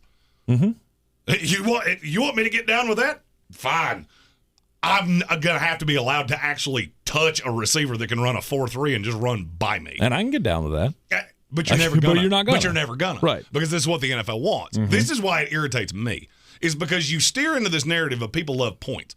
And so you change all of these rules, and now the whole game is steered to the offense. Mm-hmm. But in overtime of a playoff game, you've gotten this far. You're one of the 8 best teams in the league. And now this is when we care about, just get one stop. That's all you got to do is get one stop. The whole league is steered to scoring points. And you don't understand how stupid that is. Mm-hmm. The more I've thought about it, the more nuts it drives me, and the more irritated I am at myself for not seeing this. Why have we done this? It doesn't make a whole lot of sense. It makes perfect sense to me. It makes none to me. It is completely asinine to me. Right. You play this entire game, and I've seen 900 different iterations of how this would work. Mm-hmm. No. Do this like we used to. Lace it up, 15-minute quarter, here we go. Mm-hmm. Changes the strategy, changes everything. You want to go for 2? You don't want to play that extra, and I've seen some people say that with Buffalo. If they'd gone for 2 and failed, I'm not sure Sean McDermott would have ever been allowed back in Buffalo. Oh, yeah. Ever. I mean, somebody threw that out in our Discord chat of we should, I think it was Jason Trump that threw it out, said we should, first team scores, they go up by 7. Okay, next team gets the ball. That's their last opportunity, though, and they have to go for 2. I don't agree with that. You're going to force the second team who, to me, that's putting the advantage back on the team that won. To me, it doesn't solve the problem if you force the second team to go for 2. And and see, to me, that's dumb. That's the problem is this all. And I'll be honest with you, there's a whole nother way to look at this. Okay. And I've actually said this one before. Take the coin toss out. Take the coin toss. Take the coin toss out. Okay. It's not hard to do. Okay. How do you determine? If you defer, you can defer to the second half. That's fine. Whoever lost the toss gets the ball in overtime. Done. You had the choice of who gets the ball when. Going into overtime, if we go into this, they get the ball. Right. Takes all of the happenstance out of this. Now, you can entertain the thought of going for 2. Will we lose on a field goal? Yeah. But they'd have to score a touchdown to beat us. Mm-hmm. And we know they get the ball and we can't stop them. Right. That's a more equitable solution. But the second coin toss has never made any sense to me. We're going to leave this up to a coin. Why? I mean, it's not like we can jump ball like we do in the NBA. Right. But you can 100% know who gets the ball. The XFL did it. And somebody blew a knee out on the first time they did it. I know. Look. Where's the aversion to what I just said? You know who gets the ball. Knowing who gets it? I have none. Because to me, that fixes everything. I have none. Look, I'm not standing here saying that I'm against changing the rules. What I'm saying is these are the rules. Let's live with them. And if they're going to change them, okay, we can have that discussion. But I don't feel like we're at a point where you have to change it or the game's just an abomination. I don't buy that. I never said the game was. I think it ended disappointingly. Right. Because last night was phenomenal. You give me a walk-off win every time over having 15 minutes of overtime. I go down and score, force a turnover on the next one, and then I get to bleed the clock out for the next 8 minutes of the game or whatever. Well, first of all, that would be awful. You're not the first person I've heard say that. Do you realize how hard it is to bleed 8 minutes of a clock? I get it, but that's it's been way done. harder. A lot of things have been done. Mm-hmm. I once remember the Oakland Raiders running 21 times in a row on the Jets. Mm-hmm. Doesn't mean it's very likely. I'm just saying that's been my idea the whole time. If I knew who got the ball going into overtime, everything changes. Because if I'm Buffalo, when I scored there, I would go, I cannot stop them from getting into field goal range. I'd consider going for 2. Yeah. Put me up 4. Now you have to score a touchdown to beat me. If I know you get the ball, changes everything. In my opinion, I have yet to have anybody give me a tangible reason that won't work. You're in the Sportsocracy here on ESPN Asheville. I don't know. I guess we're just going to have to fight to the death on this one. We will, and I like and fighting. You like your chances. I like your chances too, unfortunately. This is your Exergen Temporal Scanner weather forecast on ESPN Asheville.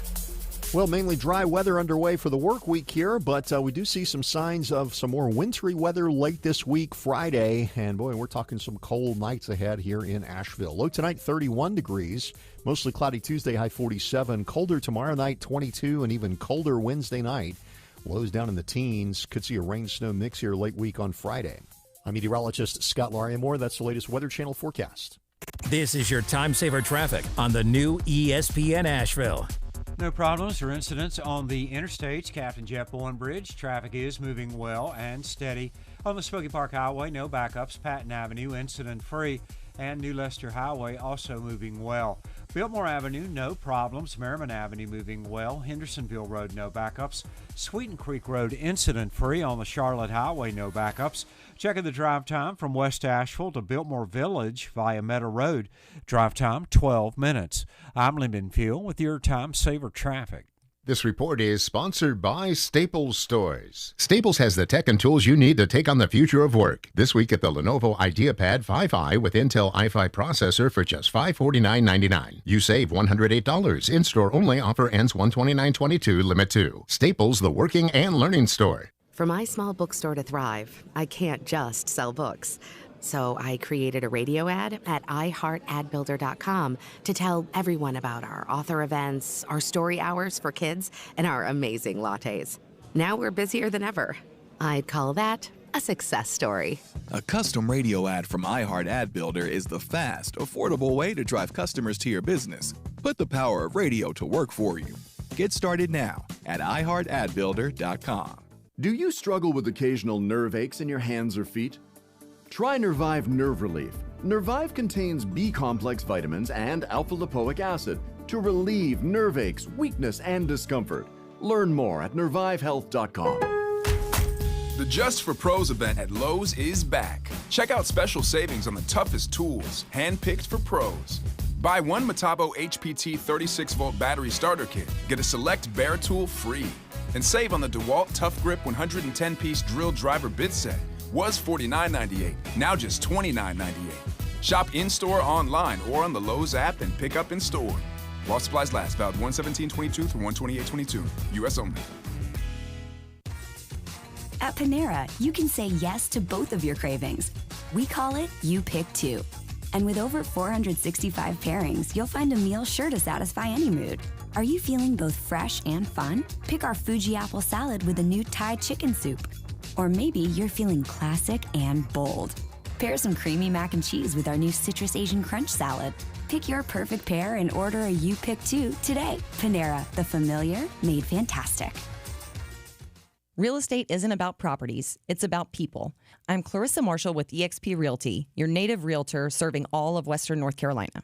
I will work hard for you, and I believe in doing the right thing every time. I market each of my listings to reach out-of-town buyers. I use a professional photographer and drone video on every single listing, as well as collaborate with agents across the country to find your buyer. Check me out online at clarissasellswnc.com or give me a call at 828-774-6343. It would be my pleasure to assist you through the real estate process.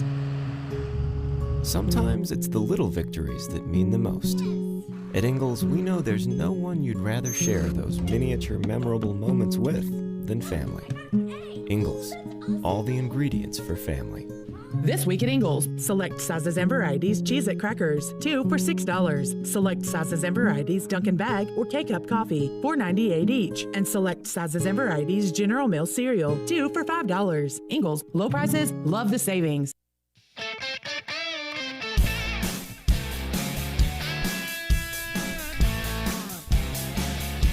The Sportsocracy. We're just dumping a bag of hammers. Yeah, that's us here on ESPN Asheville. Tank Spencer, Jeremy Greene in the Ingalls studio here. And overtime rules, should they change? You can. If the competition committee looks at it and they want to change the rules, okay. But I don't think it's an absolute necessity. I think we all know where the rules stand. Would I have loved more football last night? Absolutely. Well, I mean, my problem is it's disingenuous. Mm-hmm. Because everybody says, oh, just get a stop. That's not how this league's built. It's just not. Mm-hmm. This is an offensive-driven league. And this guy, for me, this kind of goes back to the NBA. All right, in Jordan's day, it was go get a stop. Mm-hmm. Now you can't hand check anybody. Right. It is virtually impossible to get a stop, especially in a crunch time situation. And I don't remember who said it now in the comments, but somebody said by the end of the game, defense is gassed. So you got a defense that's been on the field for 70 plays. They're not at their best. You got a slower receivers you can chuck out there. Mm-hmm. Quarterback can't get touched. If you boop him on the top of the head, it's a personal foul. So I would say he's probably the most rested person on the field, right? Other than the kicker. Right. I would agree with that. In the comment section on the YouTube channel, you want to get on the live video link, just go to thesportsocracy.com. The link is right there at the front of the page. You'll be able to see the video, but click through to YouTube. Subscribe to the channel. You can get in the chat as well. Kevin Vick's talking about, rules are rules, but then let's go back to letting defenses hit. I'm all for it. And you're never going to get there. No. The player safety thing is too important. No, you're not going to get there. Adam Black says, what about baseball? Why baseball's extra innings, you have a top and a bottom of the inning, so the visitors come out and hit a home run in the top of the 10th inning. Game over. Home side doesn't get a chance. I understand that. I'm a proponent of the college rules. I like the college overtime. I hate the college rule. I like the college overtime before they, screwed it up and went to 2-point conversions, and we ended up with a 13-10 or 13-12 game, whatever that was. Yeah, no, I'm fine with that. I don't want that going on forever. There's another stupid part of that you can switch sides. That's ridiculous. Yeah. I watched it was Illinois and Penn State, I think. Mm-hmm. And they did the 2-point conversion thing, and literally every time they did it, they had to go to the opposite side. Yep. So you're walking 100 yards every time you do it. That is insane. Well, it's a different atmosphere. It's a different atmosphere at different sides of the stadium. I get it. That's okay. All right. Our Facebook comment of the day. We put this out on the social medias, and Kurt Allen Brown has our Facebook comment of the day. Okay. The question was, should they change the overtime rules? His response was, no, plenty of time to win the game outright in regulation, or your defense had a chance to stop them. Just take it on the chin. It is what it is. It's a dangerous slope to start adjusting rules because of one game or one player. Tuck rule, anyone, snow game rule. Mm-hmm. I can't disagree with anything you just said. Right. However, the NFL does a great job of making the product more watchable. Mm-hmm. You had a series of people that walked away from last night deflated. If you watched our live stream, I knew as soon as Kansas City got the ball, there is no shot they're going to stop them here. Right. None. And to me, it damages the end of the game To me, the end of the – see, you keep talking about the walk-off. The walk-off didn't mean anything to me because I saw it coming 7 plays beforehand. Mm-hmm. The only thing I cared about was who wins a coin toss. And that's unsettling to me. I don't like that. Now, to me, I think I have a solution to that. Everyone coin toss in the first half, you have the option to get the ball. Or something of that. Right. If you deferred, cool. They got the ball to start the second half, you get the ball to start overtime. Right. I mean, if I don't like things being left up to chance. If your stance is equal possessions for both sides, then you got to be a proponent of the college rules. I'm not of that mindset. Would I love for them to both have a shot at the football? Sure. See, to me, the college rules are goofy. It's just goofy. It turns into a 2-point. At that point, just let's just let the kickers. Let's not do that. Let's just go. Let's see if one can kick it from the sideline. We'll have a trick shot competition with the kickers. Right. Because to me, that is equally ludicrous. Right. No, let's not do that. I don't want to do that. And if we go to college rules, if you wanted to go down that path, back them up. Start them at the 45. And they got to get it from the 45. I hate all of those things. I don't know. That's not what football is. Right. I want there to be a kickoff. I want there to be a kick return. I want all of the tenets of this game to stay the same. Mm-hmm. I just want you to take the chance out of it. I do not like things being left to chance. And that is the definition of what a coin toss is. I've yet to hear anybody else say my little idea, and I think there's some merit to it. I think there's merit to it as well. I'm your huckleberry. Frankie Cleary, welcome to the House of Reprehensibles. You too can join in on the YouTube stream. All you have to do is click the join button, and you too can be a reprehensible with the rest of us. And that join button popped up right next to the subscribed button, which should not be showing up on your computer anymore. It should say subscribed. You should not have the option to subscribe anymore. You should subscribe as soon as you go to the live video feed, thesportsocracy.com. Jeremy, yesterday was fun. But I have learned a great lesson. I have learned a great lesson that when it comes to healthy living, cheat day ain't where it's at anymore. Jeremy and I have been doing the PhD weight loss program now for 2 months. I have lost almost 30 pounds. And after making poor decisions over the weekend, I really came to an understanding of just how badly fast food can make you feel. You need to have proper nutrition in your body to lose all of the weight. 80% of losing fat weight is all about nutrition. And I can't wait to go in there this week, tell them, yes, mistakes were made, but I am on the path, learned a great lesson this week, and I am after that 30-pound bag from PhD Weight Loss. Jeremy, you got to go collect your 20-pound bag now. Correct. I have been doing this as well, and I am at the 20-pound lost goal. And that is, I'm going to keep going. I have a target weight of 220 where I haven't been since I was in high school. And one of the things that's ideal for me with this is the convenience. That's how I got here. Fast food was more convenient. This is very convenient. Nutritious food. Great decisions. PhD Weight Loss. You got weight to lose. We got somebody for you to call. Dr. Ashley Lucas and the folks at PhD Weight Loss. Go to myphdweightloss.com. That's myphdweightloss.com. Let's get weird. On the weird scale, there's Vegas, there's Florida, and there's Asheville. Let's get weird, Asheville. I always love Don't Do Crime stories, and here's another one coming to you straight out of France. So remember back in 2015, there was something big happened in France? You remember the terrorist attack in France? The Eagles of Death Metal were in the middle of a concert at the Bataclan Arena, and somebody came in with a gun, started shooting off. Yeah. Well, there were a lot of injuries. There were 130 people killed in the attacks on that day around Paris.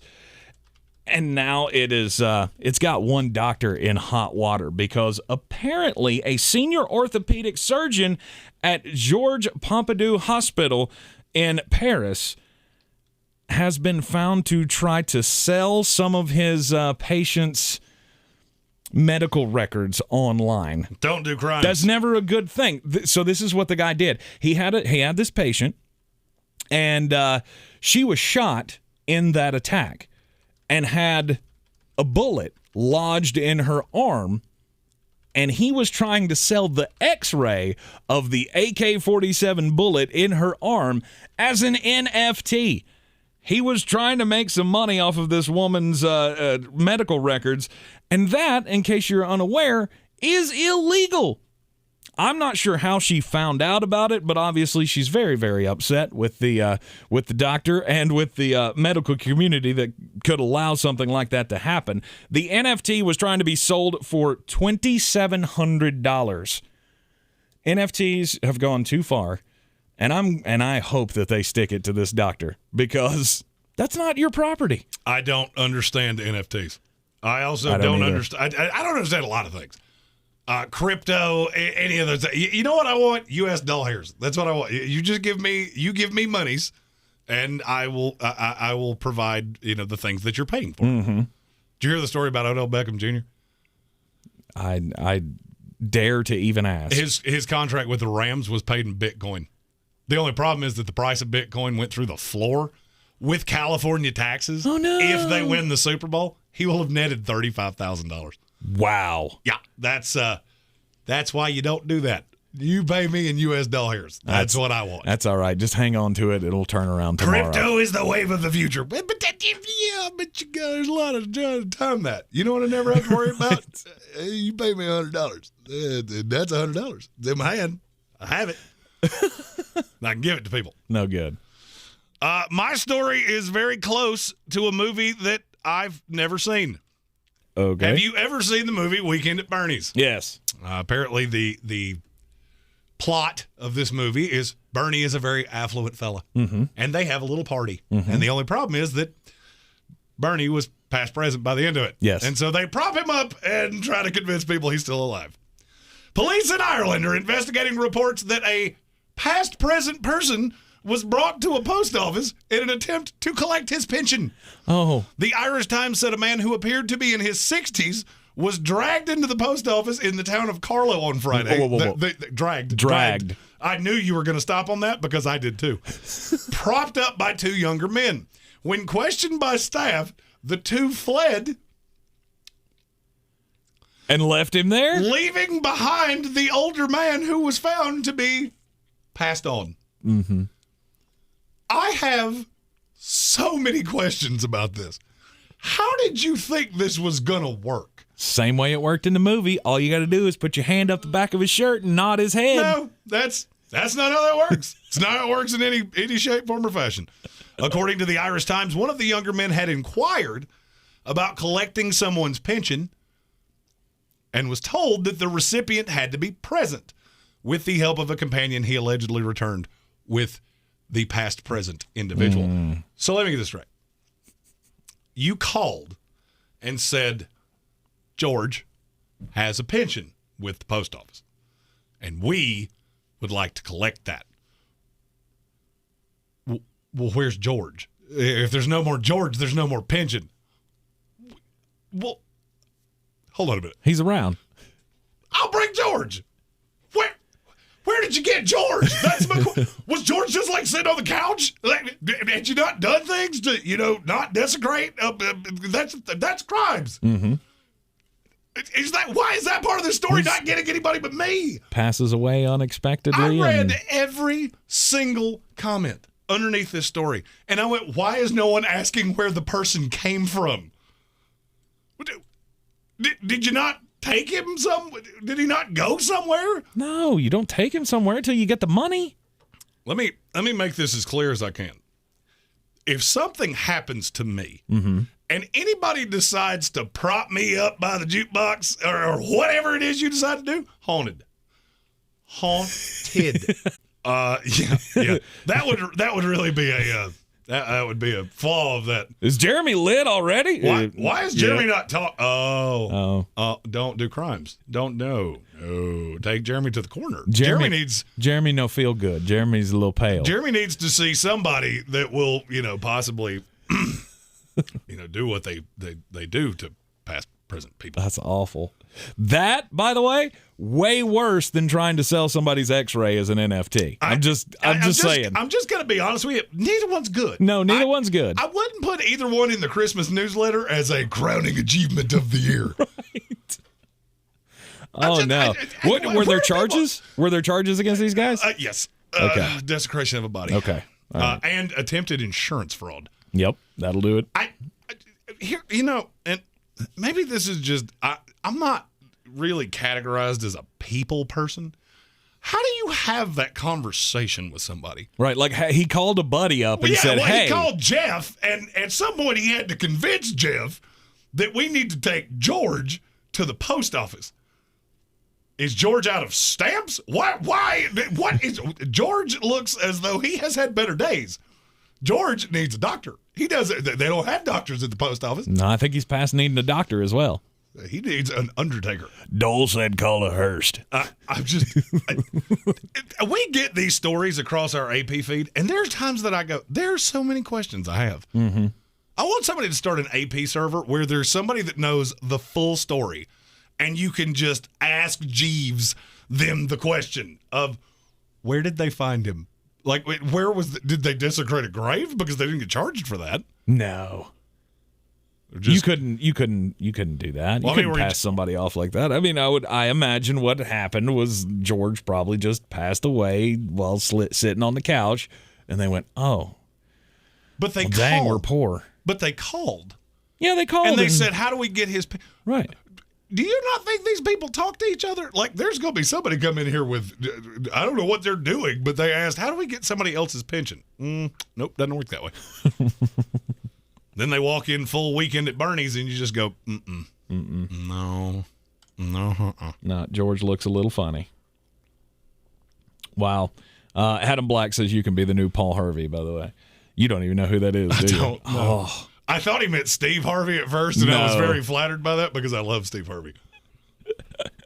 And he and I wear practically the same size suit. Paul Harvey was like a legendary broadcaster, and he always used to do these daily feature stories that was the rest of the story. And it was always some weird turn at the end of the story. It's a phenomenal broadcaster. Well, then I'll take that as a compliment. It was a great compliment. To be mentioned in the same vein as Paul Harvey, you should be honored for that. All right, so we've got the championship game set. We've got the Cincinnati Bengals. We've got the Kansas City Chiefs.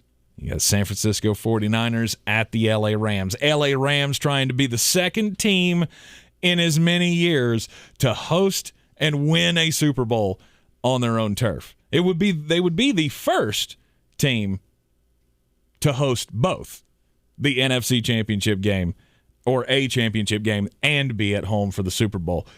Let's start there. Start with L.A. and San Francisco. Do you think San Francisco's got something for them a third time in this season? It is really hard to beat a team three times. Mm-hmm. And I just look at that Rams team, and, I had the Rams in the Super Bowl coming into the year. I had them losing to the Bills in the Super Bowl. And nothing has really changed to me. I still look at them and go, you have two of the 5 best defensive players left in these playoffs. You have, I don't really know how to quantify Matt Stafford, but he's got a cannon. And they've got enough weapons, and you've got McVay drawing up the offense. There's just so many things going your way. And it comes back to that same question that I always ask. Who has the better quarterback? The Rams. Mm-hmm. Who has the better coach? It's the Rams. Just by a little bit. Mm-hmm. Then you get into personnel, and I think everything is advantageous to the Rams. I love that this number's coming down. It debuted at 4. It's already come down to 3.5 in a day. I think it will end up somewhere in that 2 to 2.5 range, and I'll take L.A. I think L.A. is going to end up winning this game.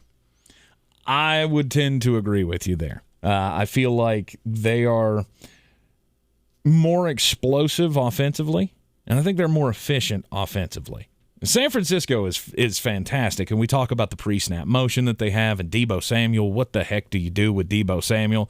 I mean, this is to me, I would think that Deebo Samuel is like the kryptonite to Jalen Ramsey's Superman, because you don't know where he's going to be on any given play. And so I don't see this as a, straight up one-on-one, number one versus number one matchup. Because there's going to be so many different looks that they can throw at him. And I feel like if I'm Raheem Morris and I'm trying to defensively game plan against San Francisco, I take the tape from last week and I analyze this backwards and forwards because Green Bay did a good job of that. Mm-hmm. I mean, Debo had 13 touches. I think it was 13 touches for 83 yards. Mm-hmm. I can live with that. I can absolutely live with that. George Kittle he had a couple timely catches, but nothing over the top. Right. If they can do what Green Bay did, and I understand that one was played in 4-degree Lambeau, the other one's going to be played in L.A., so yes, I do see the difference in that. Right.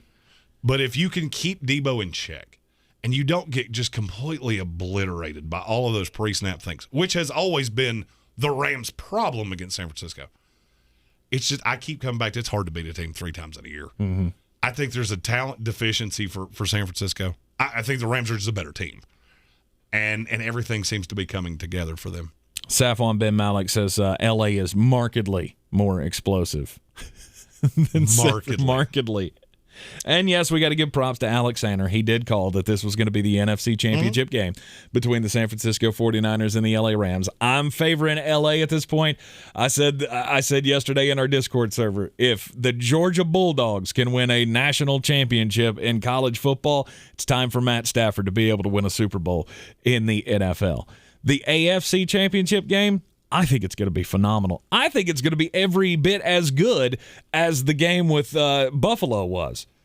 Both of these teams can score on each other pretty much at will. And my fear, I get a defensive coordinator in Steve Spagnuolo that is very good at doing matchup-based things. Josh Allen's just a different animal. You got at the end of the day, you have to leave somebody one-on-one. Mm-hmm. You don't have a choice. They came into that with the game plan of we're going to shut down Stephon Diggs. And they did. I feel like that's being completely overlooked. The number one weapon for the Buffalo Bills was an afterthought. Mm-hmm. Yeah, they allowed Gabriel Davis to have the game of his life. All right, so play that out. Are you telling me they can't do that to Jamar Chase? Do you really think Jamar Chase is that much better than Stephon Diggs? No. But I don't have Gabriel Davis. I have T. Higgins, and I have Tyler Boyd. And I understand all of those things. All right. I just feel like you're coming up against a buzzsaw.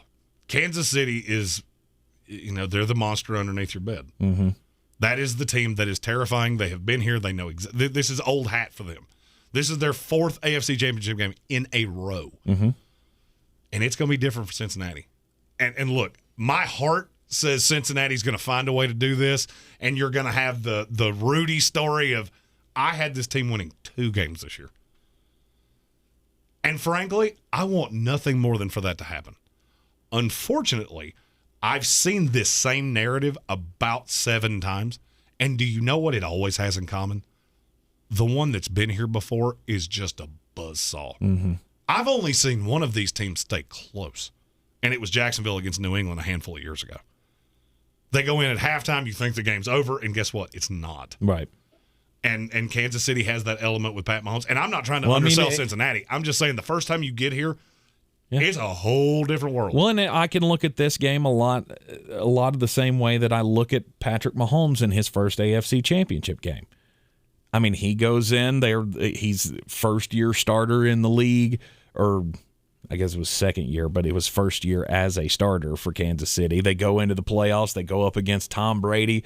They take them to overtime. Yes, they eventually lost, but there again, it was the new kid on the block going up against the old hat guy. I get there's a marked difference between Tom Brady's old hat from 3 years ago and Patrick Mahomes' old hat at age 26. Is he 26 now? 27? Somewhere in there. I think you're too high. I think Pat Mahomes is 25 years old. He may be 25. But still, experience does mean a lot in the playoffs. But also just being cocky and dumb can go a long way. And I feel like that's what's carried Cincinnati here. I mean, they're phenomenal on the field schematically, but they also just don't care. I mean, they know that everything's gravy at this point. Joe Burrow has the utmost confidence of any quarterback in the league right now.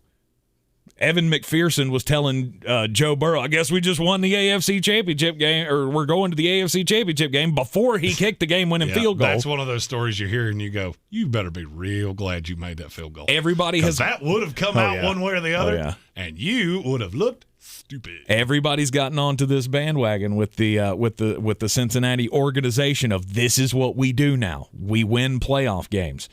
Nobody expects you to take that whole bite of the apple the first time out.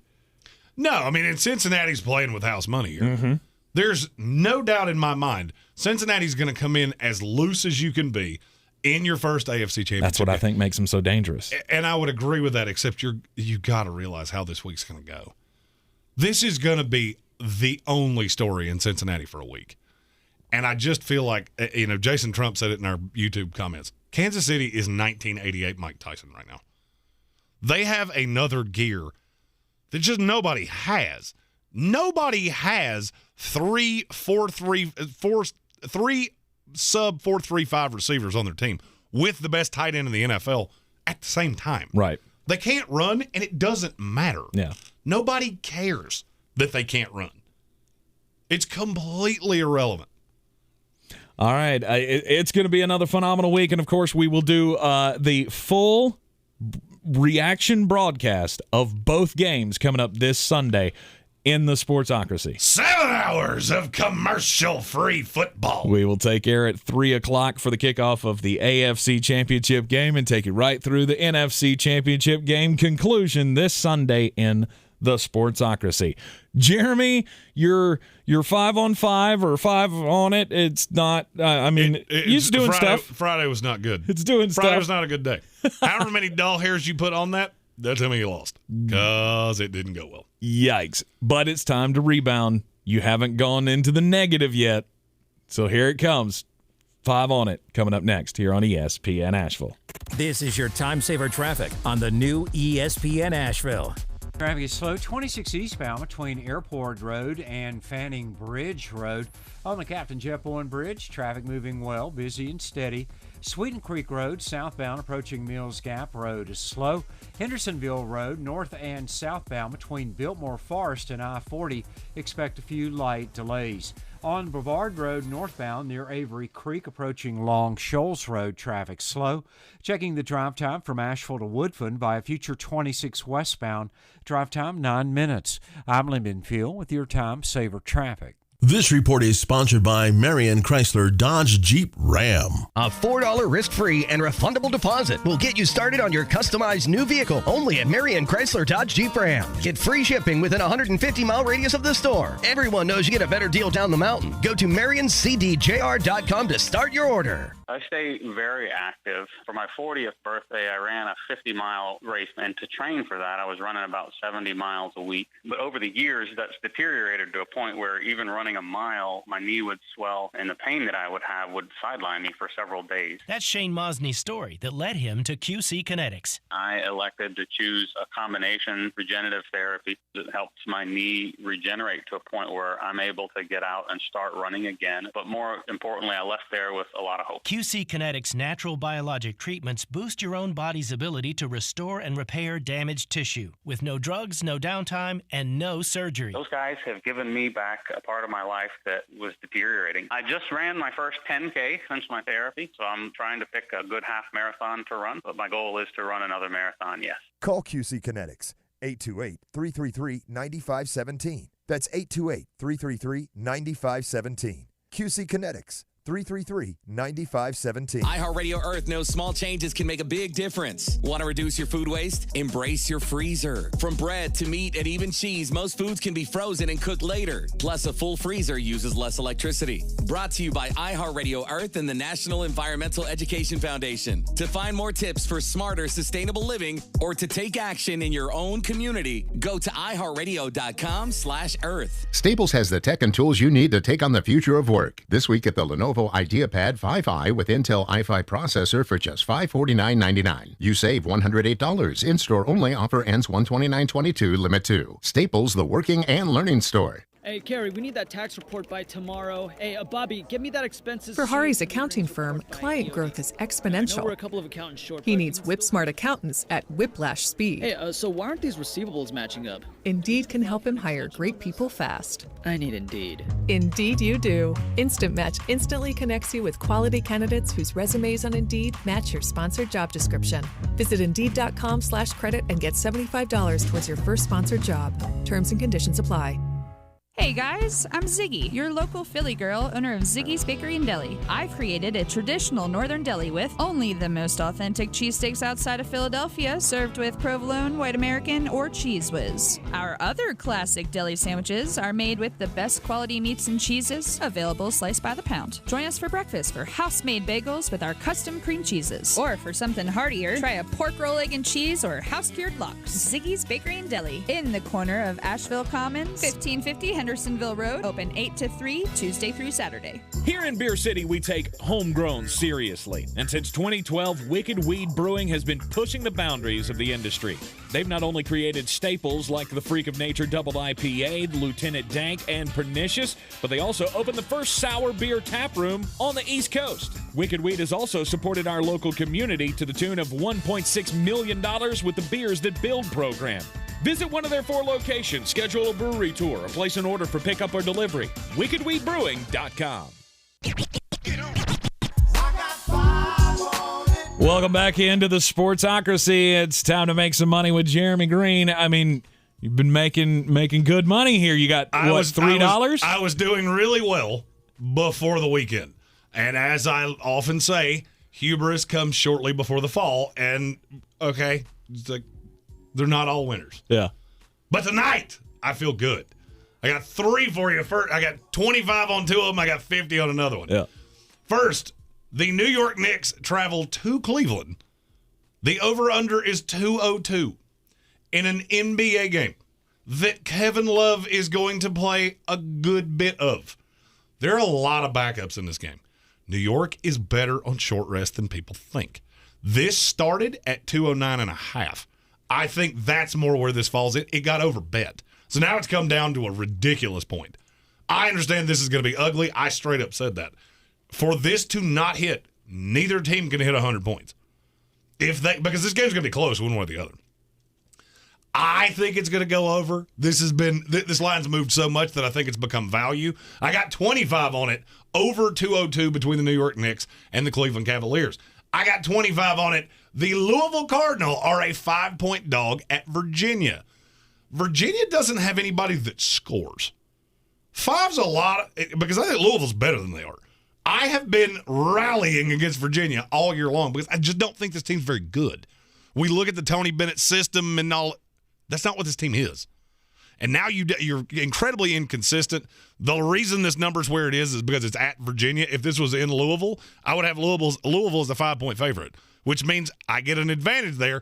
I got 25 on it. Louisville plus 5 at Virginia. And finally, I got 50 on it. The fighting North Carolina Tar Heels are a 4.5-point favorite in the Dean Dome tonight against Virginia Tech. Let's be real honest. Virginia Tech is not the best team you've ever seen. Nope. They're not overly talented. They're not overly deep. And do you know what they really struggle with? Rebounding. They're one of the worst Power 5 rebounding teams in all of college basketball. You know what Carolina does really well? That. Rebound. 2 blowout losses for Carolina in markedly poorer matchups have moved this number way too far. Because what this is telling me is if this game was in Blacksburg, Virginia Tech would be a favorite, and that is insane to me. I got 50 on it. The Carolina Tar Heels minus the 4.5.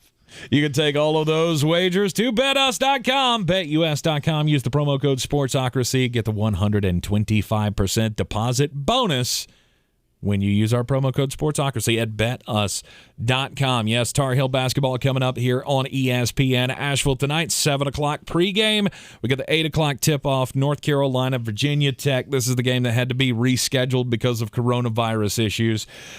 Carolina's been having a tough time. This would be a good bounce-back night. Well, and you're getting double short rest. Mm-hmm. Both these teams played on Saturday. Yep. Which team's deeper? Carolina by a lot. Yep. And Virginia Tech has to go on the road, short rest, and they just got beat by Boston College, who is a glorified high school team.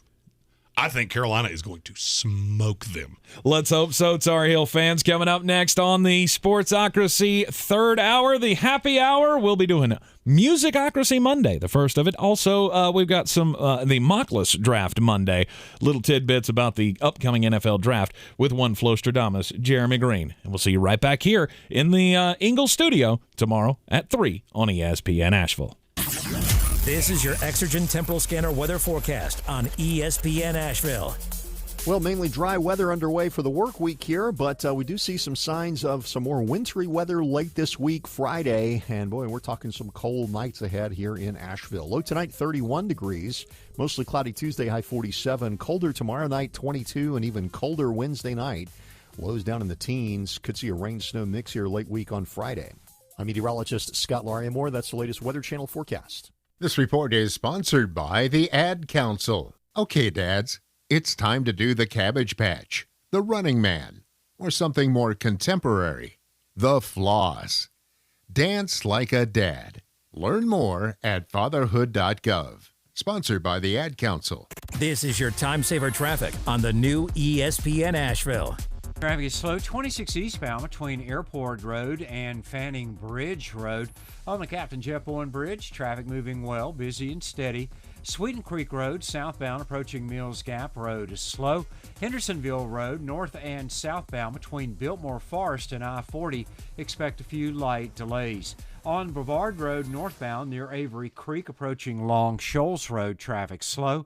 Checking the drive time from Asheville to Woodford via Future 26 westbound, drive time 9 minutes. I'm Lyndon Field with your Time Saver Traffic. This report is sponsored by Staples Stores. Staples has the tech and tools you need to take on the future of work. This week at the Lenovo IdeaPad 5i with Intel i5 processor for just $549.99. You save $108. In-store only. Offer ends 1/29/22. Limit 2. Staples, the working and learning store. From the Ingalls Studios, this is ESPN Asheville, WPEK, W225CJ Fairview, WMXF Waynesville, and iHeart Radio Station.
following program is intended for mature audiences.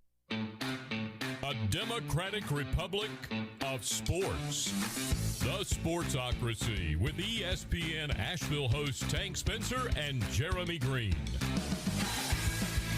And welcome back into the Sportsocracy. It is the happy hour, the uncensored third hour. And did you like the music? No more darkness, my old friend. Okay, I got to find copyright free. I have to knock off enough copyright things as it is. So they get real angry if you play more than 30 seconds of a copyrighted song. No, I'm with Adam Black on this one. I'm all psyched up. I'm gonna go home and play some Contra tonight. That's you never played Contra. I don't even know what that is. It's a Nintendo game, the original Nintendo Contra 3.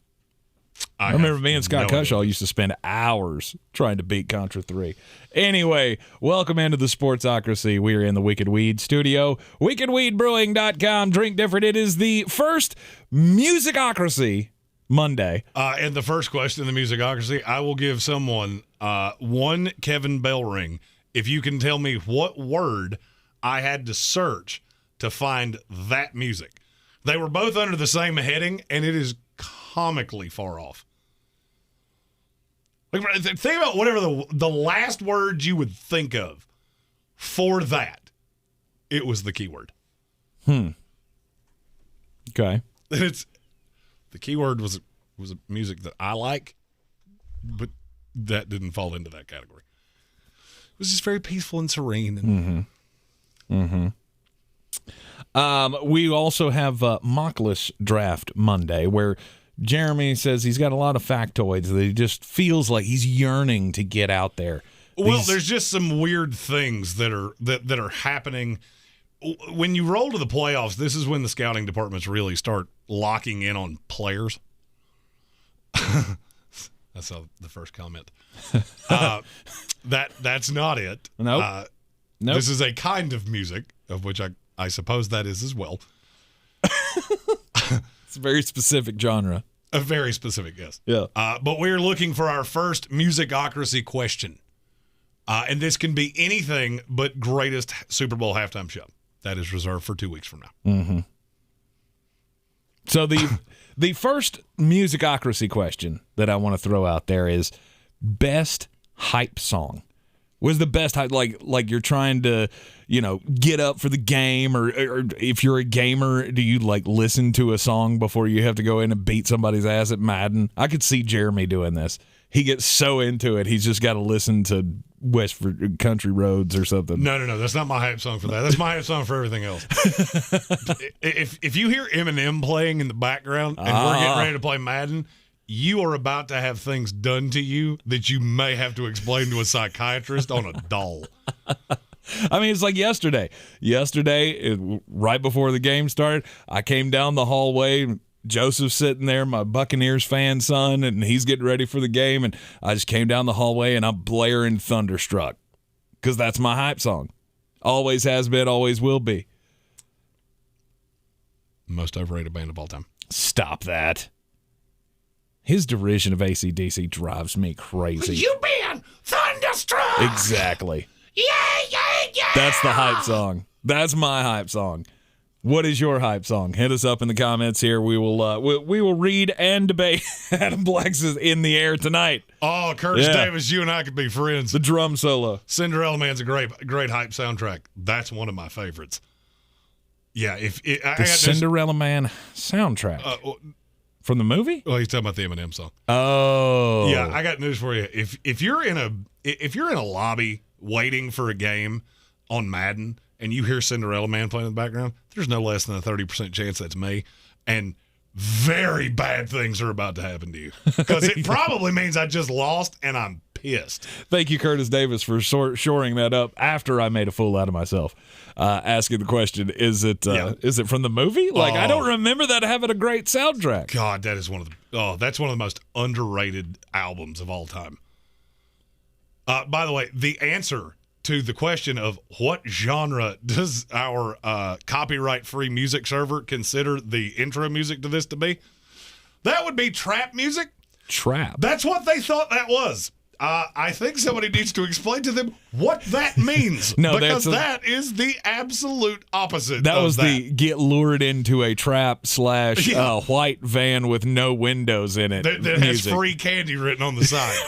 That is the only way that is trap music. Nice. I'll just go ahead and tell you, 90s hip hop is my jammy jams. Mm-hmm. I at one point was a country singer, so I like country a lot. Mm-hmm. But basically nothing new that doesn't involve Luke Combs. So. Colin says Metallica's Inner Sandman, great hype song. I agree. It reminds me too much of Mariano Rivera, though, so it doesn't get me as excited as it possibly does other people who are not Red Sox fans. Okay. I'll be honest with you. I don't do a lot. I don't do a lot of older. I don't do a lot of older music. Mm-hmm. Hip hop, totally different story. NWA was my shit, and yes, that was me as a child, and yes, I was that child. I will never forget going on a field trip. It was I think we went to Florida in the 8th grade, and I had 2 CDs that I played on repeat, and one of them was Dr. Dre, Mm-hmm. and the other one was Eminem. I was that kid who's shocked. Show of hands. So The Chronic, or was it the 2000 Dr. Dre album? Was it 2001? If I'm being really honest with you, I don't remember. I remember somebody had told me, because this is when Eminem first broke out. He's like, you need to hear this shit. So I borrowed it from a friend, and I think I listened to that CD nonstop 5 solid times. Yeah. And I went, this is my shit right but here. the Dr. Dre album is what I was asking about. That's what I'm saying. That was it the one with Ain't Nothing But a G thing and all of that? To be really honest with you, I don't remember. I just remember that Dre was on an Eminem song. Mm-hmm. I had a Dre CD with me, and I threw that in there too. Eric Miller says any DMX will hype me out the building. Yeah. Absolutely. X gonna give it to you. It's a great song. Eye of the Tiger by Survivor. Karen Penland, why am I not shocked that is your hype song? And 2, kudos, it is a good one. But what I was going to say a minute ago, I don't do a lot of older things that aren't hip hop, but I will give the Pittsburgh Steelers this. Mm-hmm. Renegade, I understand why you play that in the stadium. I'm not a Steelers fan, and I hear that and go, I want to hit someone as hard as I can right now. That is a very, very good one as well. Stephen Tao said Nothing by Saliva is legit. I like Saliva. Anema by Tool. Enema. Or is that what I said? You said Anema? Anema. You went full Gilhooly. Anema. Anema? I had an anema. An anema is what you get from the Cevis. The Pot by Tool was always my favorite. The drum solo in the middle. Much like In the Air Tonight. Classic drum solos. Tool's one of those bands that I never got fully into, but I did like them. Mm-hmm. Classic Clay. Nobody's shocked it's Tom Sawyer. Oh, I'm not. Yeah. Mean, got better on the do.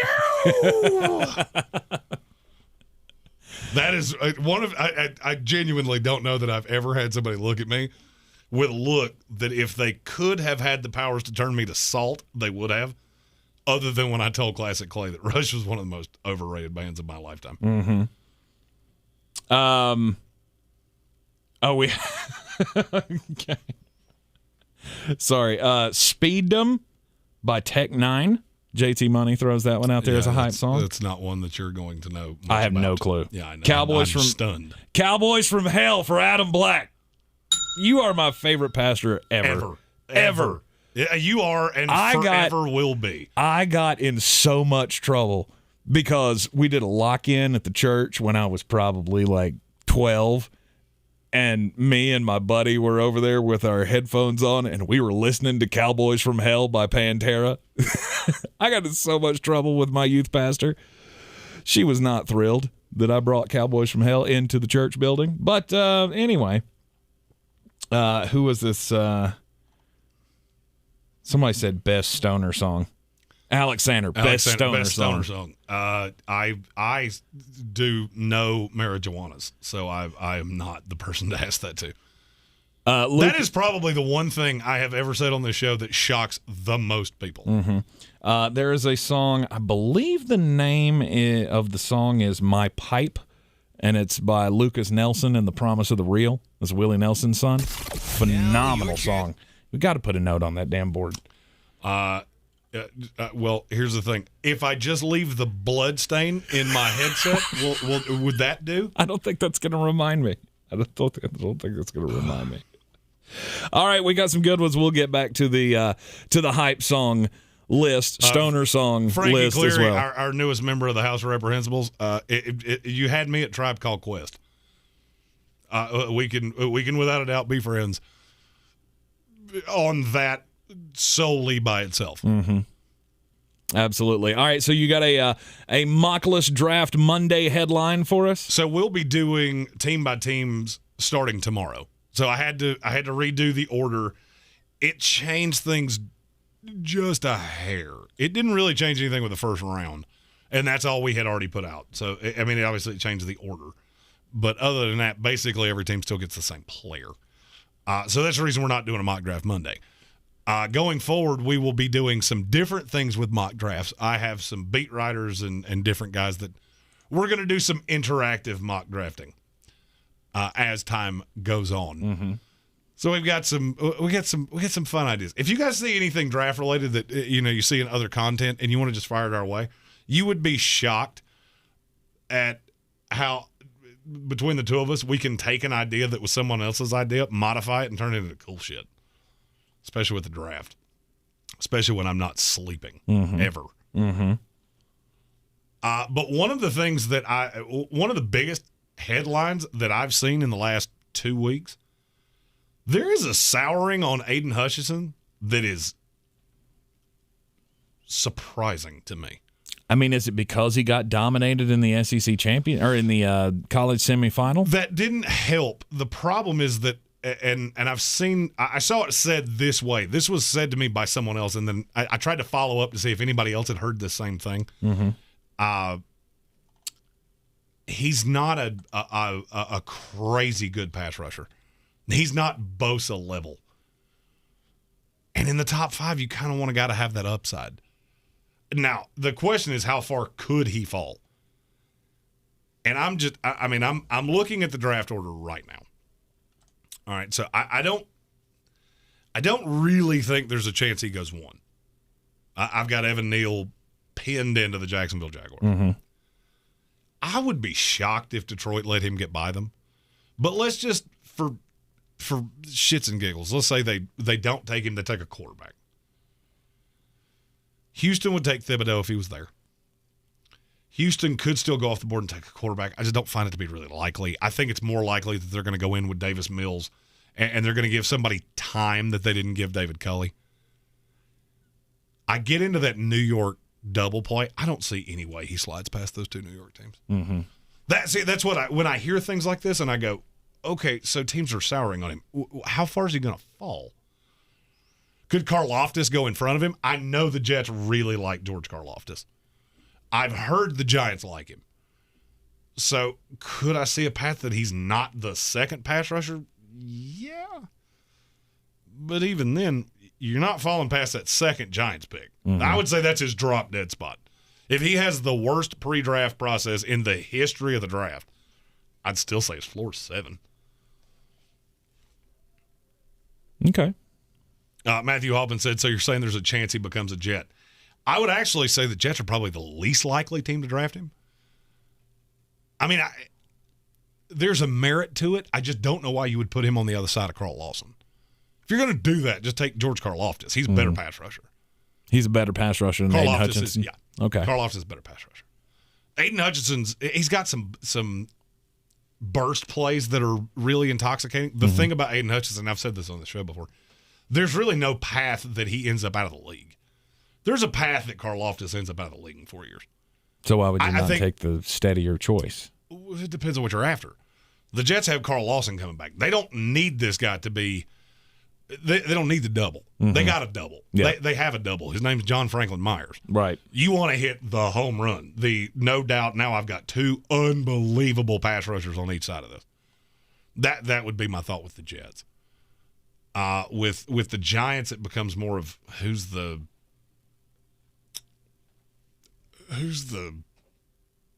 safer to stand up if they're in a 3-4, who's a no doubt pencil them in starter in a 4-3, which I find to be more likely. Mm-hmm. And that would be Aiden Hutchinson. Alexander asked, is the running back that carried Kentucky coming out, his name's Evan Rodriguez. I have not heard. I would say I would be very surprised. If he comes out, I would be pretty shocked. Yeah. Okay. He's a good back. I mean, he's a 5th round guy. Mm-hmm. Running back, the NFL's figured out running backs. I mean, we have 100% figured out that you can get a running back to 6th round. I mean, you got a San Francisco team that has a 6th round rookie that has, the Trey Sermon pick was a waste. I told you that when they did it. Right. You got the better back in the 6th round. If I'm not mistaken, I think I said that when they took Elijah Mitchell. Mm-hmm. You're going to regret taking Trey Sermon because you got a better back 2 rounds later.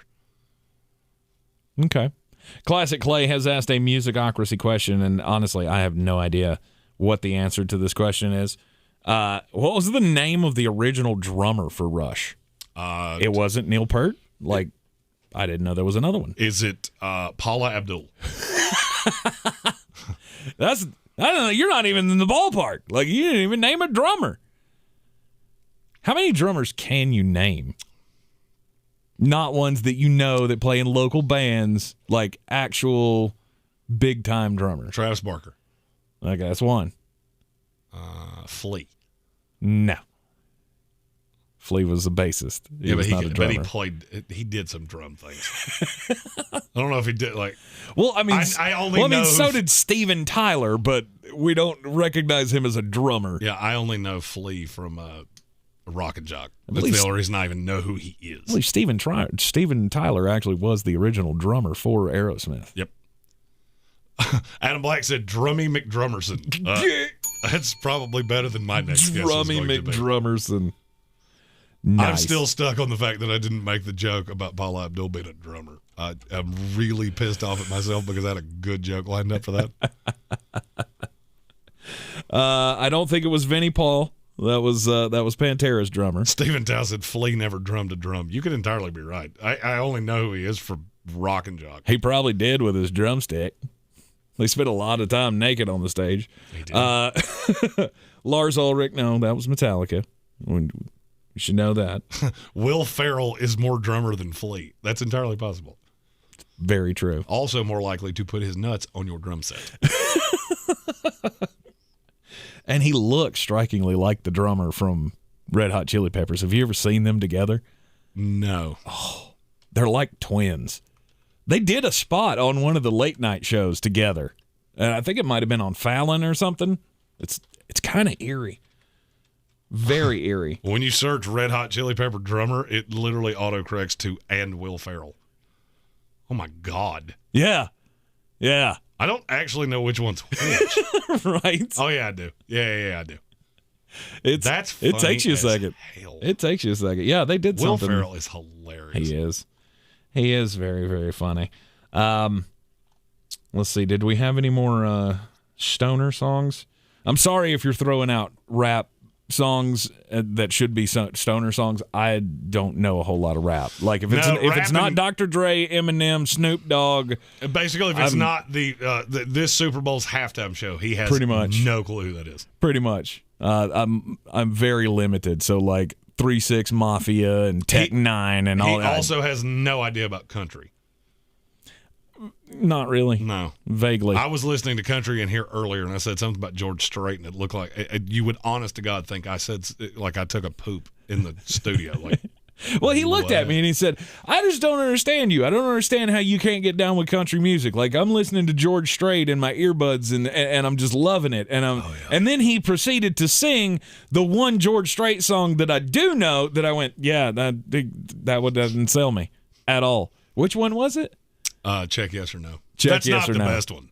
No, I mean, that was like the most recognizable that I know. The best George Strait song is Troubadour, and I will fight you to the death over it. That's the top 5 best songs ever written. I can't pinpoint that in my head. Oh, so good. Yeah. That could be a karaoke song. It's not that I this don't. Weekends. Yeah, it's not that I don't like country music. It's just I never seek it out.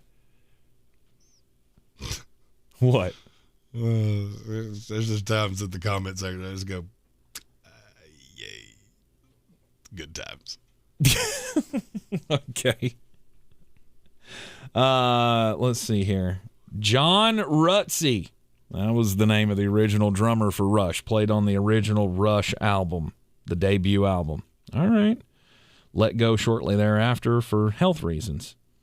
Which, yeah, I think that worked out in their favor because Neil Peart is very much so on everybody's list as best drummer of all time. It's usually Neil Peart, John Bonham, or flopped back and forth. Where's Flea on that list? Flea is not. He didn't make the list. Not applicable? No. Oh. I think he might be 2 after Bootsy Collins on the bassist list.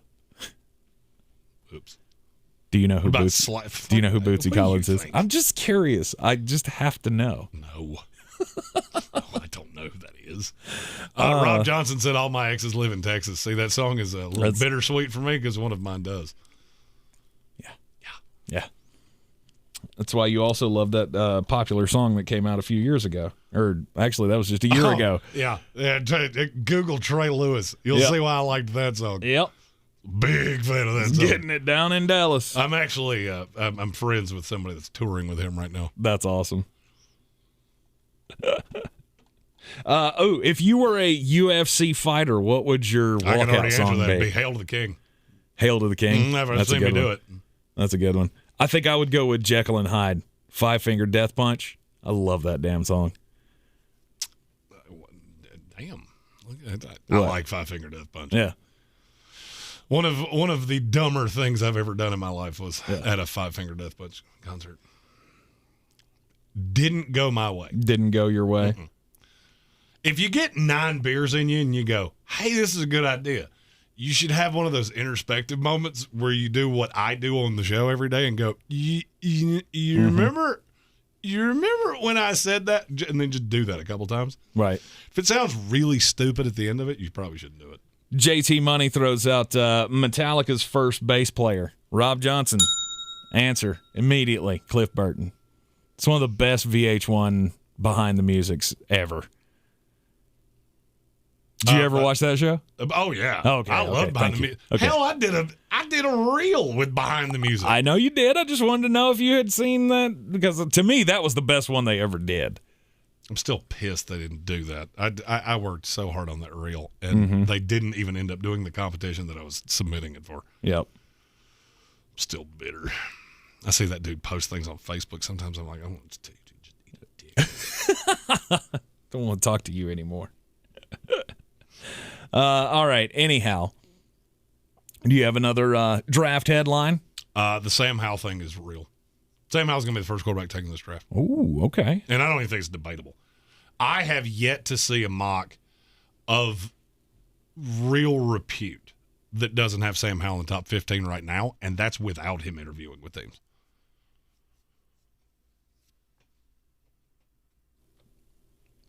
So, but he's not going number one. Well, no, he's certainly not going to go one because Jacksonville has one. Yeah, Jacksonville has the number 1 pick, so obviously he's not going to go number 1. Or I meant up there. I knew Jacksonville's not taking a quarterback. We knew that. But I could see him going 2 to Detroit. Okay. I don't really buy that that's going to happen. There's been some rumor that Detroit's more likely to take a quarterback with their 2nd pick. Mm-hmm. And Malik Willis is the name that constantly comes up right there. Okay. Very cool. Alex, and that went exactly how I thought it would. Mm-hmm. Teams go back and watch the tape on Sam Howell and realize how much of this is not his fault. Yeah. So you go back and watch the previous year's tape when he had Daz Newsome, he had De'Ami Brown, he had Javonte Williams, and he had Michael Carter. And now all of a sudden, weird. You lose all your receivers, and there's some times that there's some miscommunication. Mm-hmm. I'm shocked. Yeah. Alex Sanders says, fun story. He was at the concert where Disturbed first ever sang 10,000 Fists in the Air. You know that song? I do. I love that song. That's a great one. And it was a battle of the bands versus Saliva. That's pretty awesome. Which leads me into my next Musicocracy question. Bucket list band. Not that Disturbed would be anybody's bucket list band, but what band, if you had the money, what would you pay the most to go see? What's on your bucket list before you die? Does it have to be somebody that's alive? Can this be a... No, it's got to be something that's attainable right now. Like, if we could raise Elvis Presley from the dead, that would probably be mine, but it's, or the Beatles. Beatles grossly. Stop that. You stop that sacrilege right now. That's grossly most influential band in the history of music. Stop that. Rob Johnson said, "As I Lay Dying." That's a really good show. I've actually seen that one. Okay. Best. I've got two questions here. Adam Black asked the question. You asked the question. I don't know which one I want to answer because I feel like my answer is the same. The best concert you've ever seen? The best concert I've ever seen was Godsmack. That was a with good one. Metallica, and they were exponentially better. Mm-hmm. I mean, not even debatably better. If I had to pick one show to see, who would that be? I might be a bad person to ask this to. Because mainly, if I want to see it, I'm probably going to go see it. Mine's the Stones. They're I'm 9,000 just years not old. paying that much money. Exactly. Like, I'm not paying $400 to go see the Rolling Stones at age 90. Just not going to do it. I've had my opportunities, and every time it was like, hey, I can get you in for $200. Not worth it to me. If I could travel back in time to see them in their heyday, sure. I'll tell you, this is not going to be a popular answer.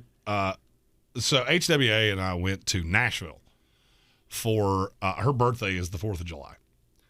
We went to Nashville just on a whim, and we wanted to. I rented a nice Airbnb right there off the strip. It was wonderful.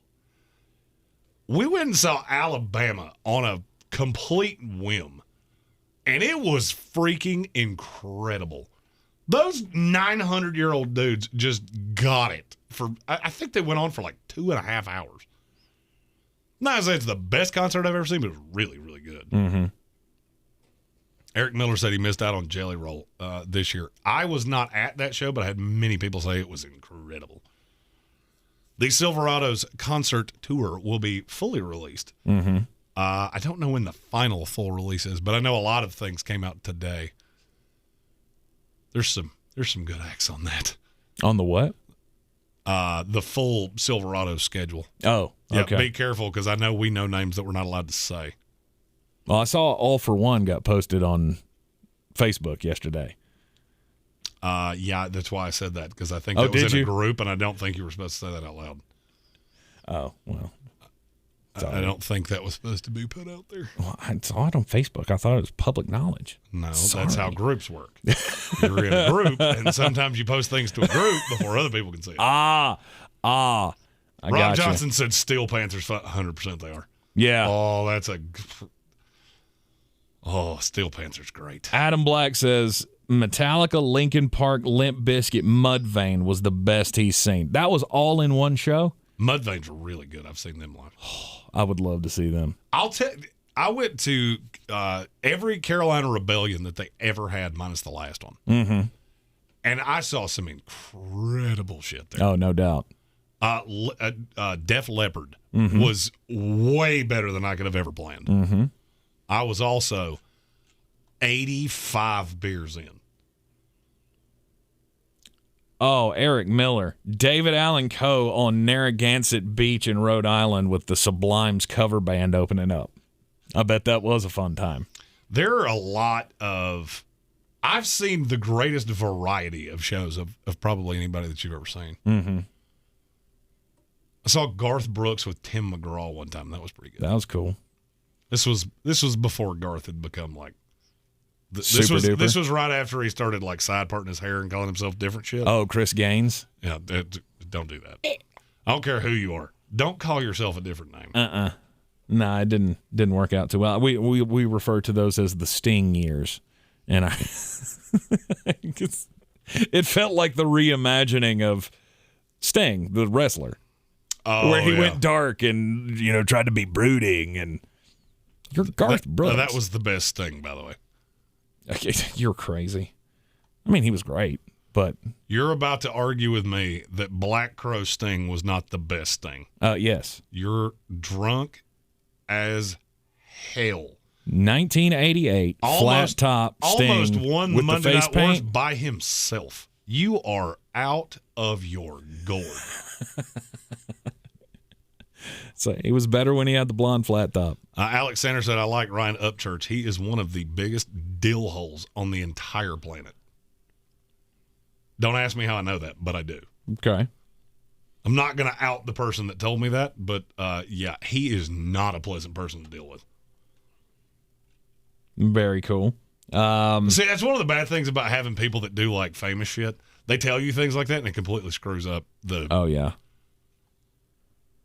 Alex Sanders says he's seen Alabama 5 times. I like Alex. That was a great show. I mean, and like the combined age of these, the average age of these is like 76. Mm-hmm. And hell, I got tired sitting in a seat watching them. Yep. The Eagles, I think, is probably the best concert I've ever seen. The Eagles have one of my favorite songs of all time. Mm-hmm. So I've seen them. I've seen them twice, and both times I've seen them, they don't stop. I mean, it's 3.5 hours of just nonstop hits, and the harmonies are fantastic. Our buddy Bo said Kid Rock, Korn, and Metallica was the best show I've ever seen, and I don't even like Korn. I don't like Korn, and I saw them live and liked them live. Because I don't like them at all. Yeah. They were, I think they were actually at I saw them at the Myrtle Beach Amphitheater. It was Korn, Disturbed, and then a whole bunch of lower bands, Trust Company and Raw. You don't know what Raw is? Raw is what a cheerleader says. Of course, they were, lead singer's Egyptian. They were named after the sun god. They had some good ones as well. Kid Rock was terrible, says Adam Black. I've heard. I'm not shocked. I'm not shocked at all. Worst band I ever saw live was Blink-182. It's the second Blink-182 reference today. I've actually seen Blink-182. They were awful. I've seen a few that were just God awful. That was Jimmy Eat World opened, and then it was Blink-182 and Green Day closed. Green Day was awesome.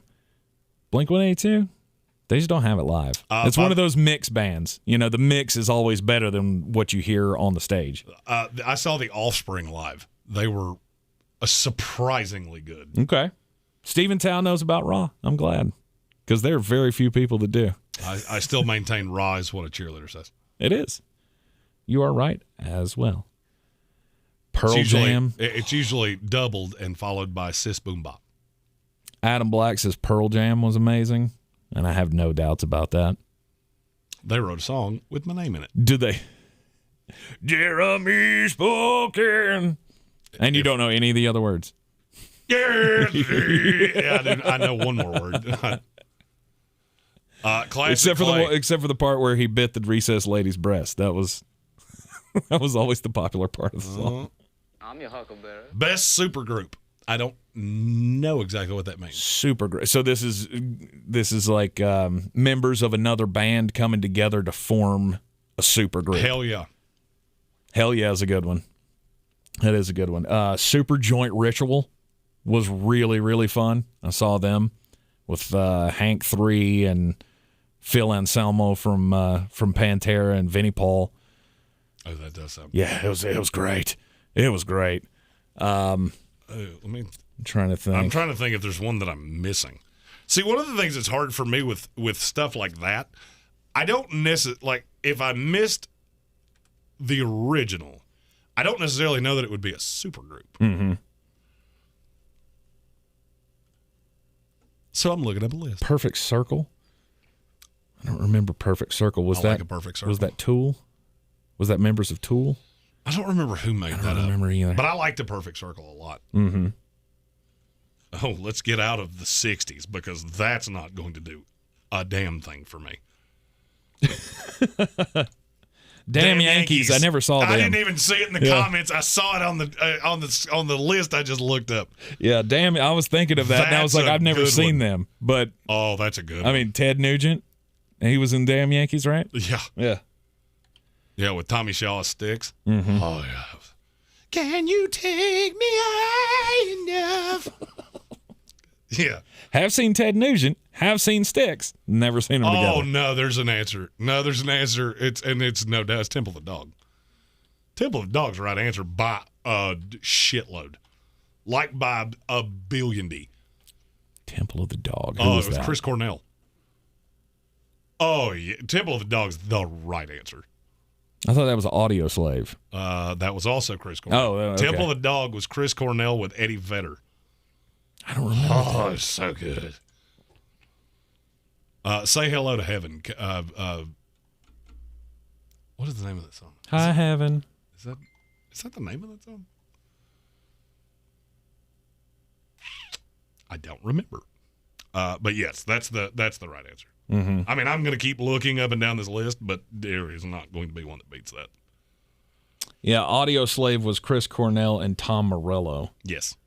And two other dudes from Rage Against the Machine. In fairness, Foo Fighters is worth talking about here.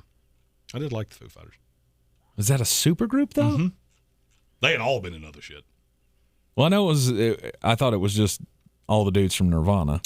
It was a couple dudes from Nirvana. And then they added other pieces. Mm-hmm. Gotcha. I did not know that. Okay. God, good Lord. There's some good answers to this. I'm still sticking with my answer, but there's better answers here than I thought. With Temple of the Dog? Mm-hmm. That would be my answer by a pretty considerable amount. Right. I don't know. I consider things like the Traveling Wilburys. I mean, obviously with Roy Orbison and Tom Petty, and that was great. But to me, that was more of a one-off than anything. Stephen Tao said Temple of the Dog's a one-hit wonder. They were with high-end songs, but they were very, very good. Mm-hmm. I saw Chris Cornell like 5 days before he died. I was with Neil Robertson, and I swear to you, we looked at it because we were in the it's the infamous Neil peed on a guy story. It's a great story. You know what? I'll tell that story in the live stream for on Sunday. Okay. One of the funniest stories. I'm going to tell him I'm going to tell this. Oh, my God. That is one of the funniest stories. He peed on a guy. He did, and I wound up in an Uber with Andrew Bynum. Velvet Revolver. That's another one. Mm-hmm. That was a good super group. There was another one, Chickenfoot. I think that was Joe Satriani and Sammy Hagar.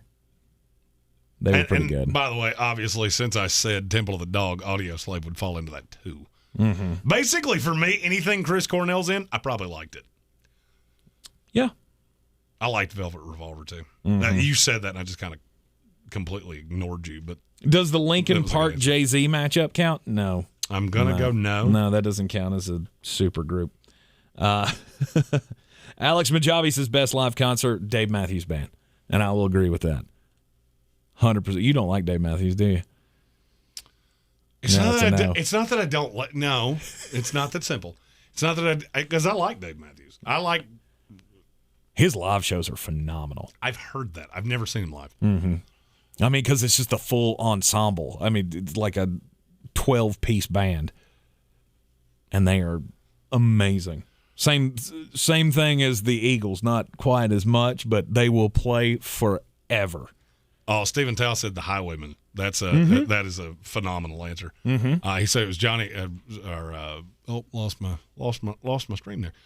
Johnny Cash, Willie Nelson, Chris Christopherson is the third one, and I'm gonna level you. I don't remember who the fourth one was. Mm-hmm. Do you? I can't remember who the last one of that was. No. Not off the top of my head. I'm going to find it. Bad Company. That's also another. Good Lord. There's a lot of these. Yeah. Clay, this was a very good question. With the dudes from Free. This was a hell of a question. Just let that be known. Them Crooked Vultures. That was another one. That was a Jack White supergroup, or Jack White led supergroup. Waylon. How the hell did I forget Waylon Jennings? Waylon Jennings. In the Highwayman. It's one of those that I feel like I should have my country card revoked for. And nobody else in here is 60 years old, so I'm going to say Crosby, Stills, Nash, and Young. It's a great supergroup. You're not wild about the that easygoing 1960s, 1970s pop rock? No, David Crosby's mustache freaks me out. Like, it freaks me out. Which is weird because your beard freaks me out. So yeah, but it's not in front of my mouth. David Crosby has a mustache that goes down to here. He has to hold it like up to he eat has to things. lift it up to eat a hot dog. And that just revolts me. All right, we've done some good things here. We've done some good things. We got hype songs. We got best super groups. I like this Musicocracy Monday thing. I do too. I don't know how much I can contribute to this. No, because I have a very limited knowledge. Yeah, I know what I know, but I don't know anything that I don't know. Right. Well, I mean, it's not like we're playing music trivia here, which I think everyone can get down with a good trivia game. Yeah, Classic Tut Clay would dog you sideways. I don't care who Oh, you I'm are. sure he would. And I'm not talking about you. I'm talking about anybody. Oh, yeah. Classic Clay will hurt your feelings. Mhm. I've seen him do it. On a team with me. Do you have any other late breaking draft or draft storylines? Draft nerdy things? Mm-hmm. Let me check my notes. There were a couple that I wanted to get out there. Oh. Excuse me. God. What? I wish Antonio Brown would just go away. Yeah, he won't. He's interested in joining the Baltimore Ravens now. Didn't we already talk about that at one point? 100%. 100%. We have talked about that. That ship has sailed. God. Just stop it. I think a lot of what I had here I've actually said out loud. Oh, I'll tell you one. Mhm. Don't be shocked if 2 tight ends go in the first round. 2 of them. Mm-hmm. So Weidermeyer. Trey McBride and Jalen Weidermeyer. Mhm. Don't be shocked if that happens. I will not be shocked if it's 2 go in the first round or none do. And they both go in the top 10 of the second round. Who's eyeing them? Tennessee is 1. Buffalo would be the other. No. No, I think they're pretty good with Dawson. Oh yeah, Yeah. They're fine with Dawson Knox. I wouldn't have said the same thing last year, but Dawson did pretty well this year. There was another team looking into that, and I can't remember who it was now.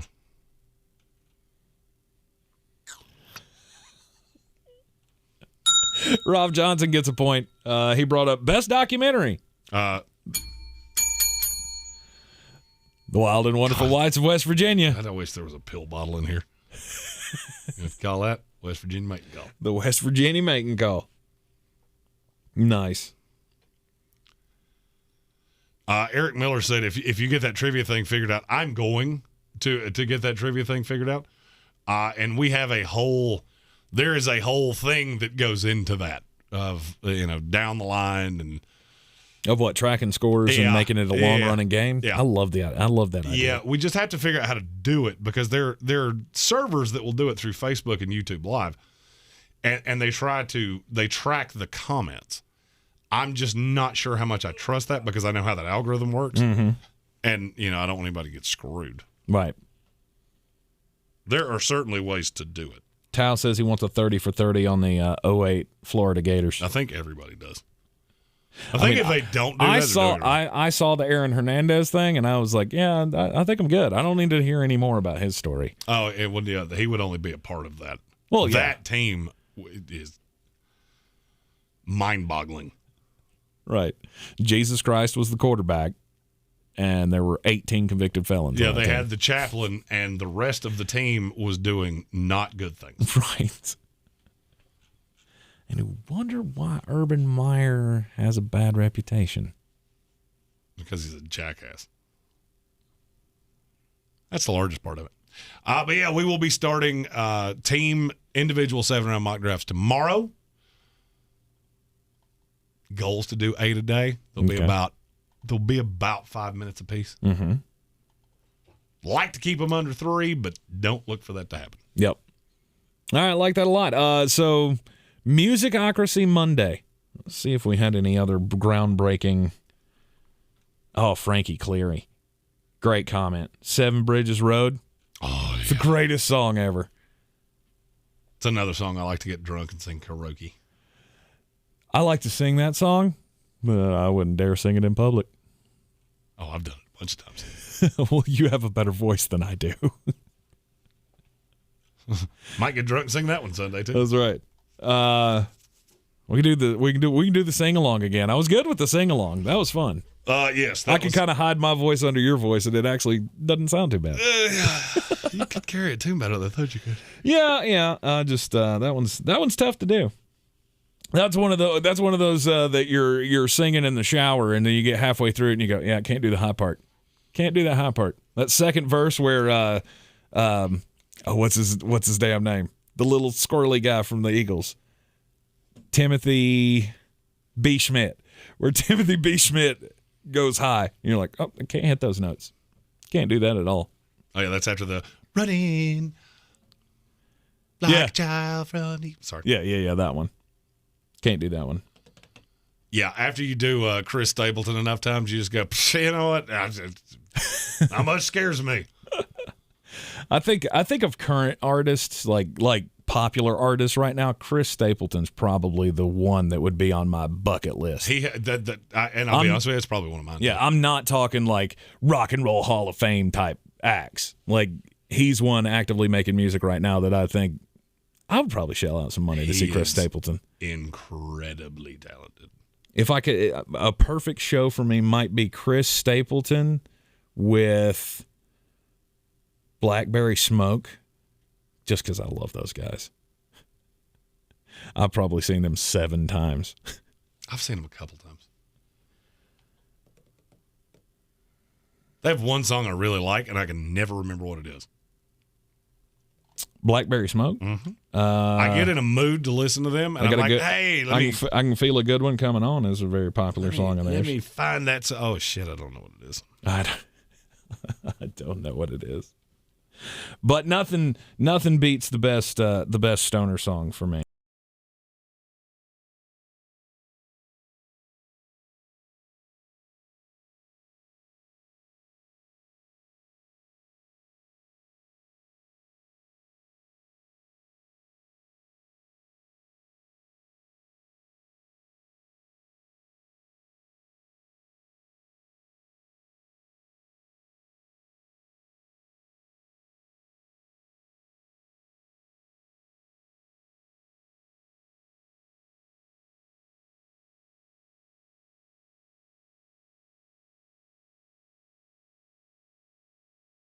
Kind of sounds like him, but it might have been exactly. He might have redone that song for the ranch show. Yeah. Rob Johnson said Jamie Johnson. I can tell you that one's awesome. Incredible. He is awesome. That one does a show that you walk away from and go, good Lord. Mm-hmm. Karen Panlin said Luke Combs. I've seen him a bunch of times. I've never seen Luke. I know Luke, and I'm really good friends with his front of house guy. So I always, anytime Luke comes close, I try to hit one of those shows and support. I've met Luke in the hallway, like when he was just coming onto the scene, and of course he was hanging out with Eddie and all the folks over at Kiss Country. I've met him. Nice dude. Oh, he's a wonderful guy. Great Getting ready to be voice. a dad. Yeah. Oh, is he really? Yeah. Well, congratulations to Luke. That's awesome. Yeah. Wonderful guy. Yeah. That's one of those people that trust me. I know enough of him. He's every bit of what you think he would be and more. And money ain't changed him? No. That's the best. I can't specifically tell you why I know that because it's one of those stories that I'm probably not allowed to tell out loud. Yeah, I mean, that's one of the things. Like, I don't care if you can do great music or not. If you can be super famous and make millions of dollars every time you touch a stage and you can not change who you are, I give you a lot of respect for that. He's a wonderful human. Right. Classic Clay had to get one more supergroup in there. Blind Faith. Blind Faith. Good supergroup as well. Rob Johnson said Cody Jinks. Yeah, I'm really glad somebody said that out loud. Oh, yeah. I like Cody Jinks. And who's the other one that you had me listening to? It was Tyler Childers. He's good I like too. Tyler Childers.